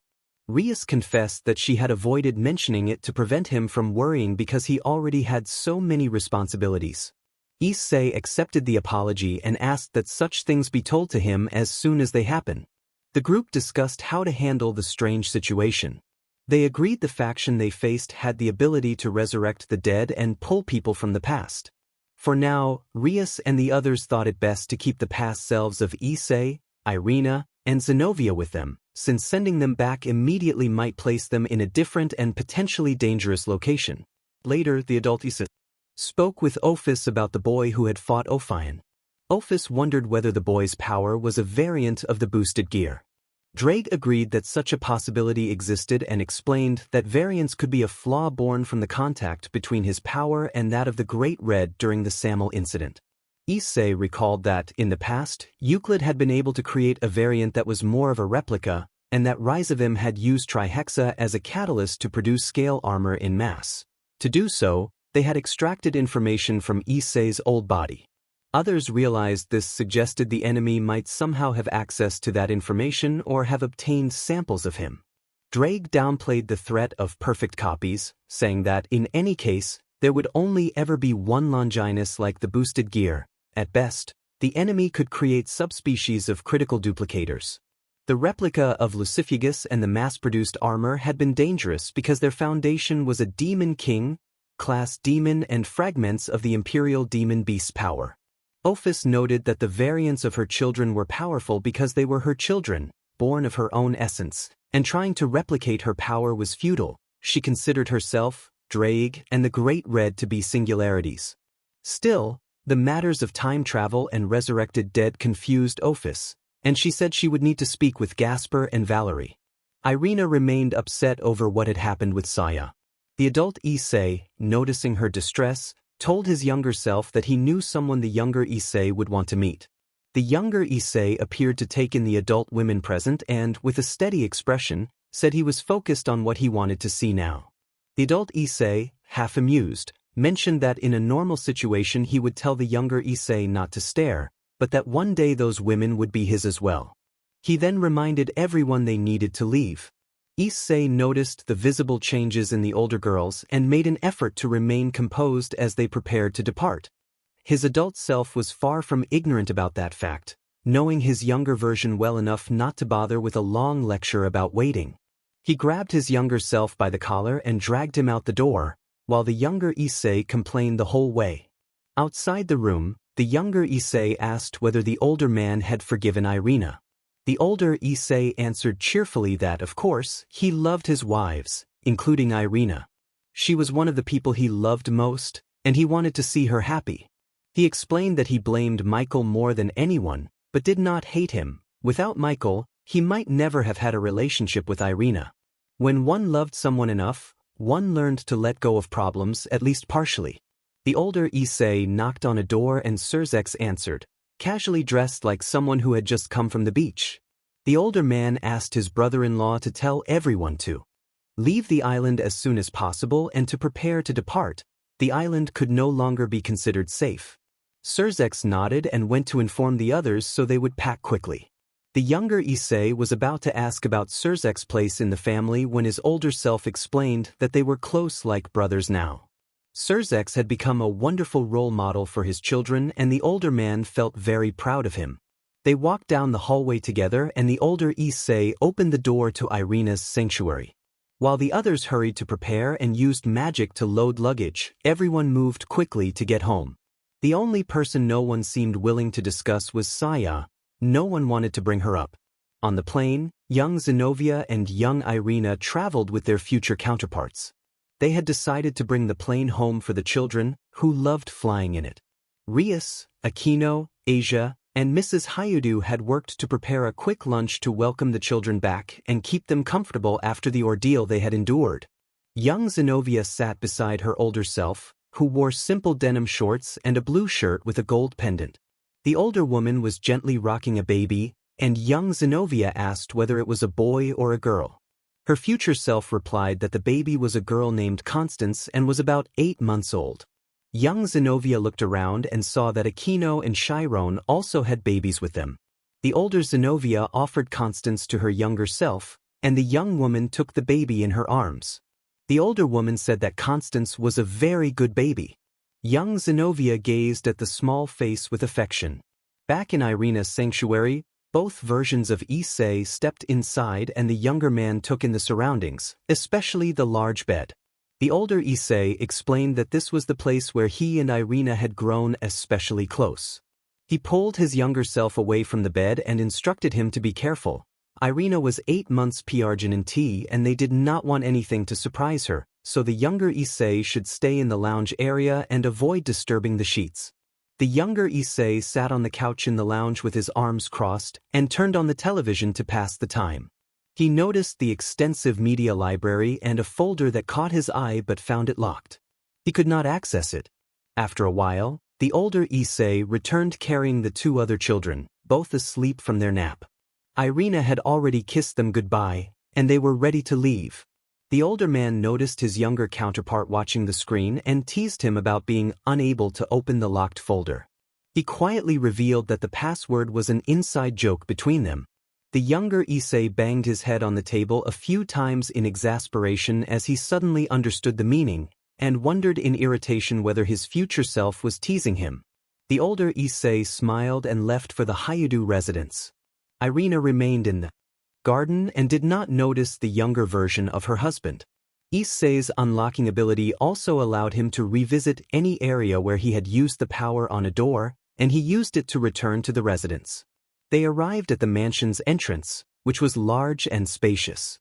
Issei noted that even 30 years later, the place had not changed much. His older self then added that this was only the surface grounds. The adult Issei drove his car onto a central platform bearing a dragon emblem, and the platform lowered them into a much larger, underground area. The space was decorated in red with dragon motifs on the walls and the emblem of the Red Dragon Emperor prominently displayed. There were deep ponds with fish of many species, and several large doors stood beneath towering statues of Issei's companions. The statues were grand and detailed, reminiscent of earlier sculptures Issei had created. Smaller entrances led to less prominent areas. Issei's older self explained that he had made much of the place himself and mused that his long years of annotating and work had helped him find a great source of inspiration. He described the layout. This new, larger section of the mansion had been built underground by Rias's father and Ravel's father to accommodate the expected expansion of Issei's family. Each statue marked a private section dedicated to a different woman within this wing, and each of those sections contained 10 rooms intended for their children, plus a large master suite. Many rooms were empty now, but they were predicted to fill over the next century. The parents still lived upstairs and used spare rooms for guests.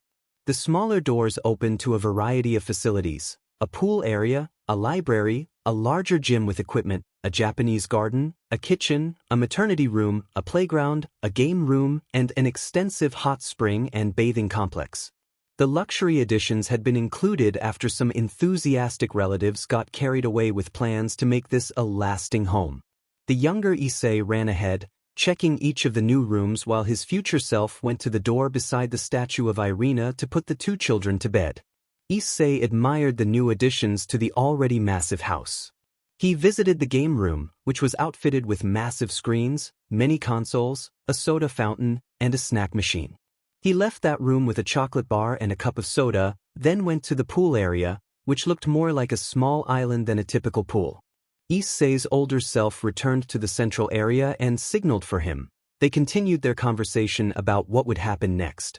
The younger Issei asked where their room was. The older Issei sighed and explained that he did not have a permanent personal room here. He had planned a large room to be near the family, but he did not spend enough time at the mansion to justify keeping it. When he did stay, he usually took one of the guest rooms. The younger Issei brightened at that, clearly excited by the idea, and the older man, rubbing the back of his head, admitted that he felt guilty about not being able to give the family as much attention as he wanted. He said he had to leave, but asked the younger Issei to show Irina the two children when she arrived, which would lift her spirits. He also made one serious request: please do not go to Saya's room. The younger Issei nodded as his older self departed, leaving him alone in the vast central hall. Issei decided to explore more of the rooms and started with the area dedicated to Rias. He walked past her statue and entered through a large door into a long corridor lined with separate doors opening to a larger chamber at the end. He entered the large door, which led into Rias's room. The space was lovely, with tasteful decorations, a mirror and vanity, a spacious wardrobe filled with dresses, and a large bed. After a moment, he left the room, feeling that it was not the right place for him to stay at that time. He simply went to the game room to wait until the others returned in a few hours. In Issei's private office, the adult Issei waited for someone who had called. Suddenly a black magic circle appeared and a swirl of bats and shadow condensed into a man with platinum blonde hair and red eyes. Gasper announced his arrival and Issei acknowledged that he had been expecting him. Gasper explained that Issei had asked about time travel and that, as the time champion Aeon Taiken, he might know more than others, including those connected to Aeon Baylor. Gasper reassured Issei that the past was largely safe and that he'd noticed only a few minor anomalies so far. He then said he had seen distortions coming from the future. When Issei asked what kind of distortions, Gasper said he was uncertain. Every time he tried to see clearly, a wave of his own power blurred the vision. He suggested that his future self might be responsible for the disturbance, since only he could potentially stop himself. Issei teased him about sounding like an arrogant old vampire, and Gasper bristled at the comparison before explaining what he had witnessed. He described a majestic city high in the sky rising in prosperity, then falling under attack by mechanical armies in a sweeping, destructive campaign. The scene played out like a dramatic catastrophe in an animated tale. Massive machines overran the city, explosions and fires spread, and people fled in panic. In the middle of that chaos, Gasper said he had seen Issei standing with eyes that showed indifference, almost complacency, as the devastation unfolded. After the carnage, legions of angels descended and restored the city, rebuilding it to glory and prosperity, creating an image that felt like an apocalyptic legend.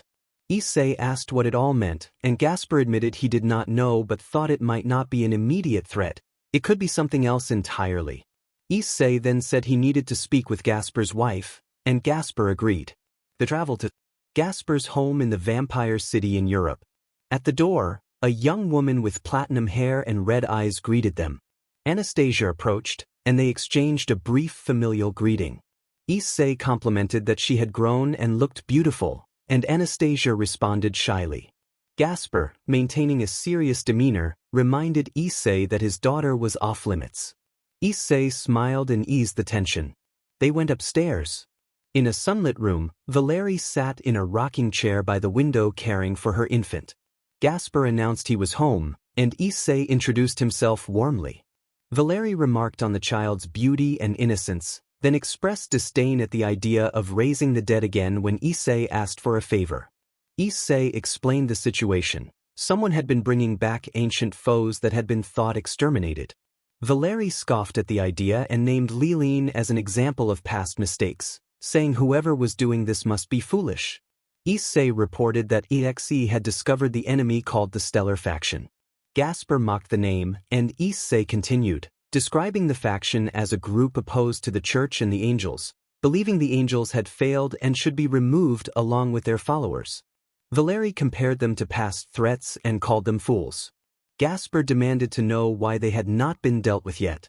Issei answered that there were two reasons. First, they needed to locate the faction's hideout. Second, there was another complication he did not finish explaining, leaving the rest unsaid.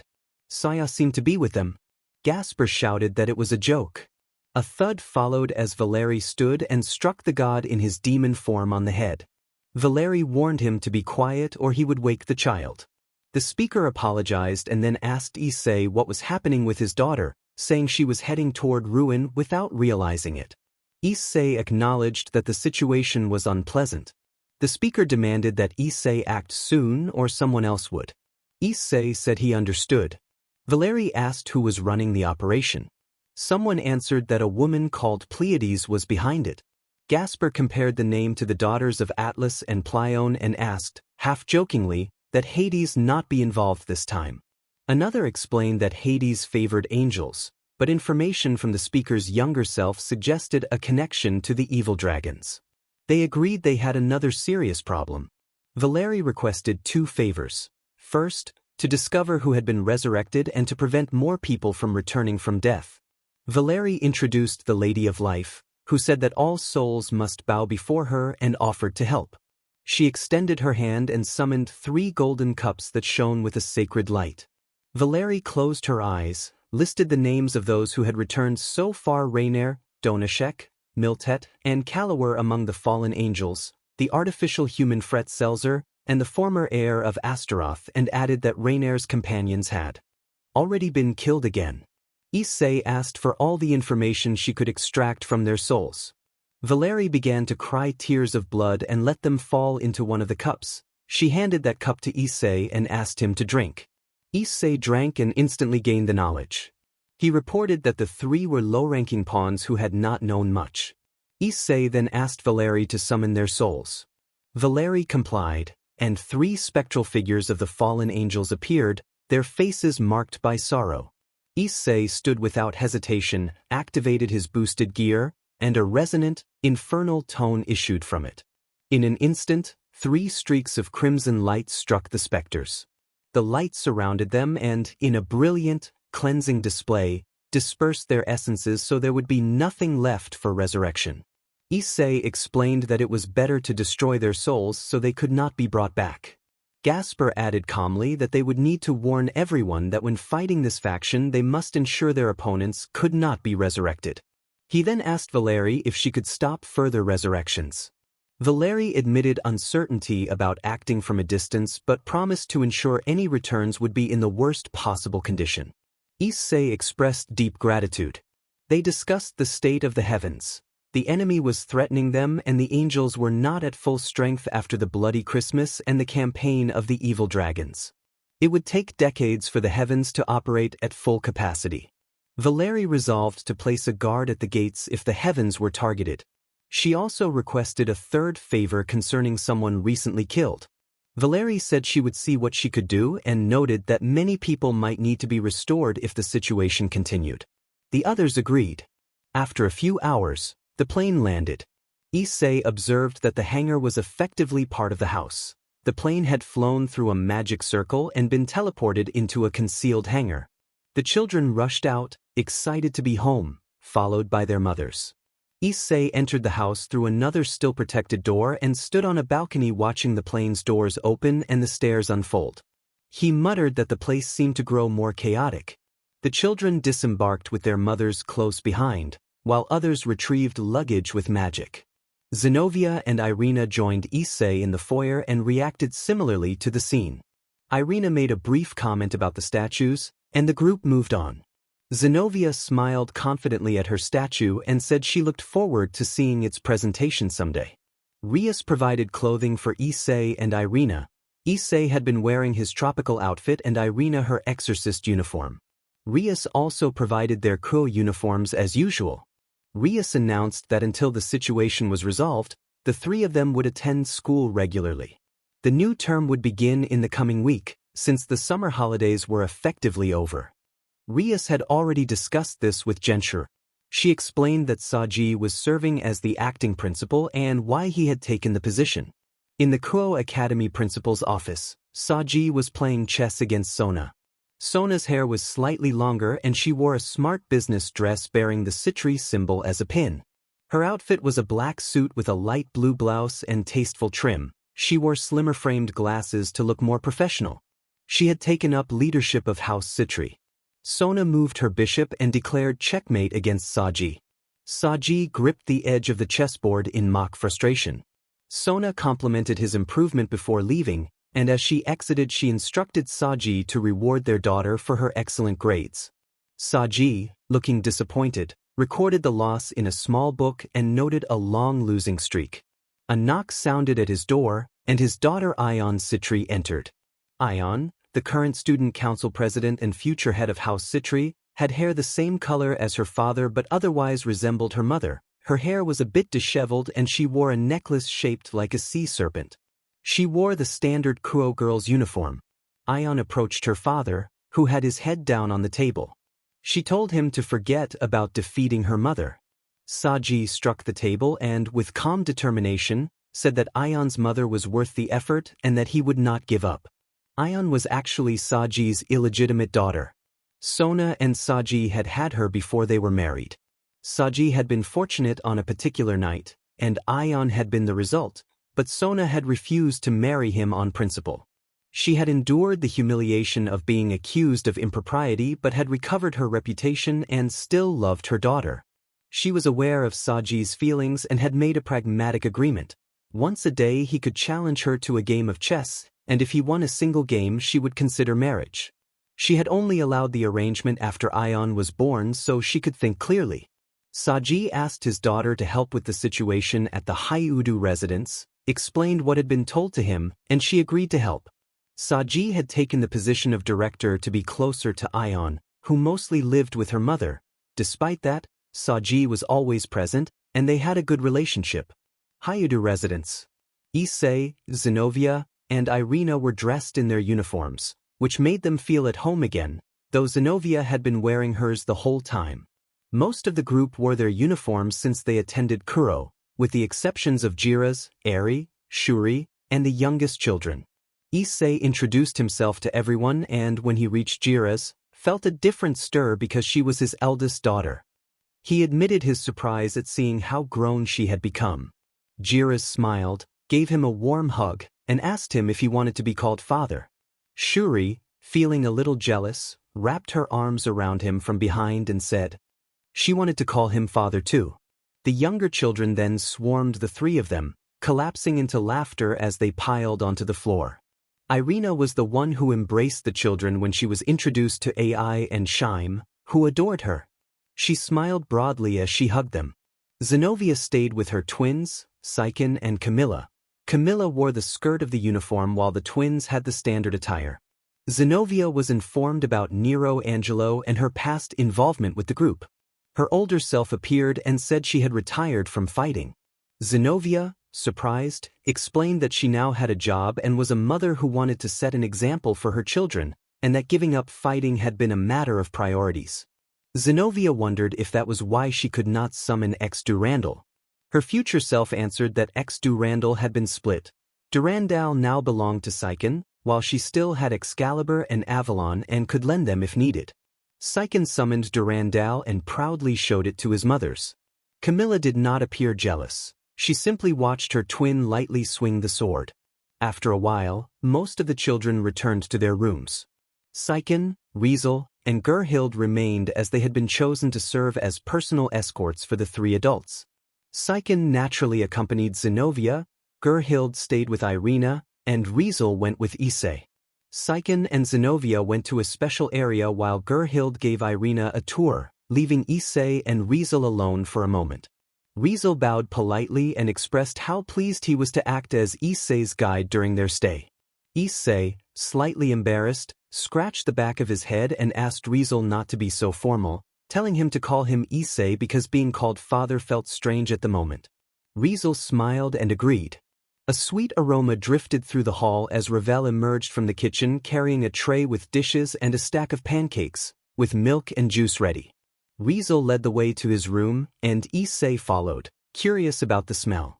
Ravel had set a small table with neat place settings and a generous stack of pancakes with a variety of toppings. She invited them to eat, explaining that she had prepared everything with care. She added that she had been making such breakfasts for Issei since their wedding and for Riesel since he was little. The two men gratefully enjoyed the meal. Elsewhere in the building, Irina and Gerhild were looking through books in the library. Irina admitted she felt drained from everything and asked if she could take a nap. Gerhild leapt down from a shelf holding a book on finance and explained that Rias had said Irina was welcome to use her own room or any vacant one whenever she slept. Irina headed for a room, and Gerhild added in a more serious tone that she should not go into Saya's room because their father did not like people entering it. Irina gave an awkward smile and assured her she would not go in. She swore by Lord Miguel's name. Gerhild returned to her book, not noticing that Irina had her fingers crossed. Irina cast one last apologetic glance at Gerhild and felt deep remorse. She looked around, saw the lobby empty, and slipped down the hallway towards Saya's door. Gerhild had stood in front of the doorway, prepared to stop Irina, when a hand settled on her shoulder. Jira stood behind her and asked Gerhild to let Irina see the room this one time, insisting that Irina, of all people, deserved it. Gerhild reminded him that their father hated anyone entering that room. Jira shook his head and said that everyone was forbidden except Irina, and that he would take responsibility if anyone found out. Gerhild nodded and withdrew. Irina held her breath, turned the knob, and entered her daughter's former bedroom. It was a well-appointed space with a comfortable bed, soft sheets, a large television, a private bath, a mini fridge, and a bookshelf. In one corner, two swords leaned against the wall. Irina examined them and realized they were crafted from blessed silver. She searched near the bed and found a diary. Opening it, she began to read entries that spanned Saya's childhood. Saya had written about beginning sword training with Uncle Kiba and how her mother had said she would become a brave saint and serve Lord Miguel. Saya admitted she did not fully understand Lord Miguel's importance but liked him, thinking he was kind. She had wanted to ask her father about it, but he was always busy. She wrote that she sometimes wished for a sibling like herself, and that strangers had insulted her and her mother. Irina smiled at that gentle passage and turned to another entry from a few years later. Saya described the usual confusions of growing up and how she had asked an older friend about the changes in her body, finding the behavior of adults baffling. Irina found the note innocent and endearing. The last entry she read was written when Saya was older and carried a darker tone. Saya wrote that she had been installed as an exorcist and had received the mark of a brave saint. The entry revealed that Saya had become bitter, resenting the angels after witnessing mistreatment of friends and the indifference of some adults. She wrote that she imagined confronting the angels and wondered what would happen if someone challenged them. She pictured dramatic, decisive battles and dreamed of removing the angels' power from the world. The entry grew angrier and more fearful as Saya repeated those dark fantasies. Irina's hands trembled as she set the diary down. Fear rooted Irina to the bed. She crouched beneath it, stunned by the intensity of what she had read. Footsteps crossed the room. She wondered who would come here without Issei's permission. Someone sat on the edge of the bed and addressed her by name. Jiras revealed that he had read the diary many times since Saya had left and that, aside from their father, Irina deserved to be in this room more than anyone. He told her he cared for Saya. Simply because she was his little sister, no matter what she had done. Irina asked why he worried so much about her daughter. Jiras admitted that he had once hated Saya for what had happened and had been troubled by the permanent birthmark she bore, but his perspective changed when he saw how much Irina had suffered. He said he now despised Miguel, but he did not believe violence would solve anything. He had chosen restraint for the sake of everyone. Jiras also noted how much love and attention Irina gave to Shaim and AI, and how that had influenced his decision. A short, quiet pause bridged the moment as both siblings sat together in the room that had belonged to a girl marked by both tenderness and turmoil. He never doubted for a second that those two were receiving the love and attention they needed from you. Jiras stood, left through the door and recommended reading the entire diary, mentioning that there was a real change in the pages that followed. Irina looked at the diary and left the room, heading to her bedroom. Nero Angelo headquarters. Zenobia and Saiken entered a large hall decorated with murals of demons and angels. The room felt balanced between darkness and light. It contained a long table with many empty chairs, a living area with a sofa and a pool table, and even a jukebox. Zenobia looked around while Saiken explained that this was where he, Camilla, and Shirayuki received orders from Michael, and then hinted there was one more thing.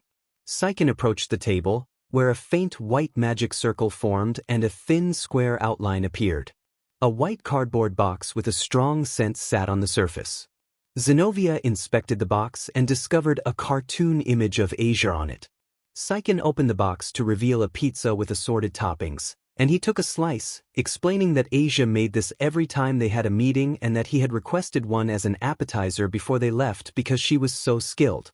Zenobia took a bite and, knowing Asia to be an incredible cook, found the pizza simply amazing. The two of them enjoyed their snack together. Then Saiken asked his mother if she would join him on his next mission. Zenobia remembered that her older self had retired, and because Saiken clearly wanted her alongside him, she accepted, which made Saiken visibly more motivated. He had wanted to fight alongside his mother for years and was captivated by the possibility that he finally had a chance. Issei slept alone in an empty room down Rias's corridor. He packed his things slowly. The ordeal of recent days had been hard to process, and the bed he had found there was comfortable. He woke when someone knocked on the door. His pajamas were the old ones Chiron had kept. When he opened the door, Zenobia and Irina stood in the doorway. Zenobia wore a simple t-shirt and red shorts, and Irina wore a white nightgown with yellow ruffles and had her hair down. Both of them told Issei that they had been unable to sleep because of how overwhelming the day's events had been. Issei agreed that they could stay in the room for the night. They settled in together, and Issei felt a little more at home, though he still missed Rias despite having seen her that day. He thought he would like to meet his children properly, beyond knowing only their names and faces. The next morning, Issei gathered his older children while they ate breakfast. Meals in the house now took place in a large banquet hall to accommodate everyone. Rias, Asia, Aquino, Mrs. Hyodo, and Ravel worked together to prepare large meals for the family while the children helped with the dishes, so the workload was shared. Zeoticus had installed small screens at each place along the table so people could speak without shouting. Issei used one of those screens to speak with his older children. They were happy to spend time with him and they arranged for him to meet them properly during the coming week. The first child he spent time with was Shuri. She took his hand and led him outside with a big smile, treating him to an afternoon that felt like a simple father-daughter outing. Coffee at a cafe, some shopping, and ice cream. They sat on a bench and enjoyed their treats. Shuri told him she had wanted a normal day with her father. Issei understood the sentiment, but he also wanted to learn more about who she was beyond being the daughter of his chaotic household. Shuri asked him not to speak harshly of her father and explained that he was a good parent who, for complicated reasons, had been kept away. Then she checked her phone and said they could begin early. Issei was curious about Shuri's work. She led him to a studio in a wealthy part of town. The set was staged as a beach, with a crew waiting and a catering tray set out. A well-dressed man wearing sunglasses greeted Shuri and briefly warned that having a boyfriend could complicate her career, urging her to be careful. Shuri calmly explained that Issei was related to her father and that she simply wanted him to see what she did for a living. The man backed off, and Shuri told Issei to help himself to something from the food table while she changed.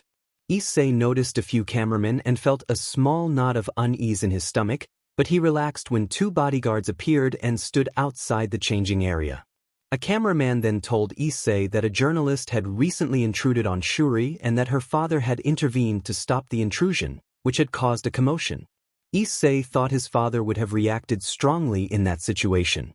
Shuri soon returned in the outfit needed for the shoot and took her place on the set. Aquino arrived with Shuri's younger siblings to support her, and everyone greeted each other warmly. Shuri began posing while the cameras captured one shot after another. Aquino explained to Issei that Shuri loved modeling. She enjoyed wearing new clothes, being in front of the camera, and sharing her work with people who appreciated it. Aquino admitted that she enjoyed attention and explained that about 6 months earlier she had been photographed for a magazine cover. She then showed Issei the issue, a mother's special taken a month before Ine was born, when she had appeared to be expecting. Aquino had visited the shoot to bring lunch to Shuri. The editor liked how she looked in that state. Shuri was a relatively famous model who posed for magazines, helped promote stores, and sometimes attended conventions in cosplay to support games and anime. Issei smiled proudly watching Shuri pose happily in her swimsuit but felt uneasy at the thought of groups of young men staring at his daughter. He told himself he would never be comfortable with that. Later, Issei walked alone through the city to see what had changed after 30 years. Almost nothing had, only a few shops were different. He found a small Italian restaurant and, still a bit hungry, regretted not leaving the studio with Aquino and Shuri so he might have shared a meal with Aquino. Reaching into his pocket, he discovered a wallet with a note from Rias explaining she had left him some money and telling him to enjoy himself. Finding the generous amount inside, he decided to buy something to eat. Inside the restaurant, a warm, cheesy aroma filled the air. Issei scanned the room and thought he recognized Rias, but the woman at the table was Jira's. She was eating a plate of pasta and gave a casual wave with her hand while chewing. Issei sat and talked with her as she finished swallowing. Jira's asked if he had come to lunch. Issei noticed how much Jira's resembled Rias except for a different hair parting and, on impulse, asked what she was eating. Jira's skimmed the plate to get the last of the sauce and replied that it was pasta with red sauce. As he glanced at the menu and watched Jira's, Issei found himself missing Rias even more. Jira's, sharing her mother's looks, recommended the chicken calzone with marinara. Issei closed the menu, took a breath, and nodded, deciding to order that. Jira's then pointed out the window. Issei saw Saiken walking with a young woman who had black hair and orange eyes, wearing a green dress and a sword-shaped necklace. Saiken had a goofy smile as he talked with her. Jiras explained that she was Saiken's girlfriend and that they had been dating since he had saved her life. Issei thought of Saya's story and wondered if it was the same case. Jiras, as if reading his thoughts, confirmed that the woman had been a victim of the group Saiken had been sent to confront with Irina, Saya, and Kiba 2 years earlier. Issei, a little flustered, told Jiras to stop reading his mind. Jiras smiled and asked where Saya had left off with the tale. Issei recounted what he remembered, and Jiras finished the story for him. 2 years earlier, Saiken, Irina, Saya, and Kiba stormed through the corridors of the enemy base. Saiken, equipped with new gauntlets and greaves and with his boosted gear active, took the lead, moving with increased speed. Someone crying for help and sprinted toward a chamber where a dangerous ritual was underway. In the center of the room, a woman was suspended within an eerie circle of strange symbols while a man in a purple suit chanted, directing a flow of dark energy. A portal below the woman opened, and shadowy tendrils reached out from it. A monstrous eye flashed within the gateway. The scene was urgent and threatening. Saiken reacted immediately. He leapt into the chamber and disrupted the ritual, and the dark tendrils withdrew back into the closing portal. The caster scowled in frustration as his ritual failed. Irina, Kiba, and Saya arrived moments later and took in the scene. The woman was shaken but alive. Kiba moved to secure her and check for injuries while Irina asked where Saiken had gone. The rescued woman began to cry in gratitude when she realized who had saved her. The others were visibly upset. Irina worried about how to tell Zenobia. Kiba was horrified because Saiken was like family to him, and Saya was angry and pained over the loss of her brother. The man in the purple suit realized there were 3 of them and decided to take them as well, summoning 2 monstrous demonic bulls with simian-like limbs and sharp claws. Irina walked alongside her daughter as they prepared to fight the 2 demons. Irina held Excalibur cherub.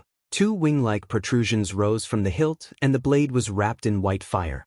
Saya drew her twin swords and used one to strike Irina's blade while charging the left demon, and Irina moved to engage the right. Kiba fell back as the 2 advanced on their targets. Saya ran at her mark and spun her blades, but the demon leapt. Saya followed with a sweeping strike that disabled its arms and released a burst of unnatural blue energy as it collapsed. Irina's opponent reacted similarly and launched an immediate charging attack, but Irina evaded gracefully and used her angelic wings to gain the air. She planted her sword and drove a surge of white flame through the ground. The pillar of light pinned the demon and it was dispersed by the fire. Saya's foe staggered up and lunged, but Irina immediately unleashed a wave of light from her sword that overwhelmed the creature and rendered it inert. Kiba rushed forward with concern, asking if Saya had been hurt. Saya shoved her mother to the ground and struck out in frustration, insisting she had not needed help and could have handled it herself. Kiba scolded her for the childish outburst, pointing out that Irina had only been trying to help and that Saya could at least appreciate it. Saya snapped back at Kiba and then demanded to know why they had not pursued the fleeing demon. Her anger ignored the fact that Saiken had already moved to intercept it despite Irina's power. The portal at the center of the circle reopened and the girl shrank with fear, expecting the demon to try to take her again. A blue streak emerged. A figure in blue scale armor with yellow eyes stepped through, wearing a coat to match the armor. The man in the purple suit boasted that his ritual had been a success, laughed, and ordered his demons to attack the others in the room. The dragon's helm shifted, revealing Saiken's face. He had achieved his imperial dragon form even within the demon domain. The man in the purple suit, baffled, demanded where his demon was. Saiken approached the portal, reached in, and produced a battered remnant that proved the demon's defeat. He told the man that the demon was dead and that the man's fate had arrived. Saiken removed his dragon armor and advanced with his blade drawn. The man snapped his fingers and a third bull-like demon materialized and lunged at Saiken. Saiken evaded with calm precision, moved behind the creature, and struck decisively, leaving the demon incapacitated and collapsing. With no options left, the man in the purple suit recoiled in fear at Saiken's approach. Saiken issued a cold warning about the consequences of the man's actions, then ended the confrontation with swift, precise movement that left the man defeated. He reunited with his friends, who were recovering from the fight. The rescued girl clung to him with deep gratitude. Seiken wrapped his coat around her, and the group tended to her wounds. The mission was a success and the enemy force had been defeated. Later, in the present, Jiras finished the story and Issei watched, excited by the action but curious about why Jiras had chosen to share that particular detail. Jiras sipped water and explained that he assumed Issei would want to meet them and that he had not wanted to disturb Seiken's companion. Issei sat speechless, trying to remain composed as he processed what he had been told, reacting inwardly with stunned disbelief. Jiras laughed softly, told him he still had much to learn, and suggested they enjoy the place for a while. Issei nodded, cheeks flushed as the images still ran through his head. He now looked forward to learning more about Seiken and his circle.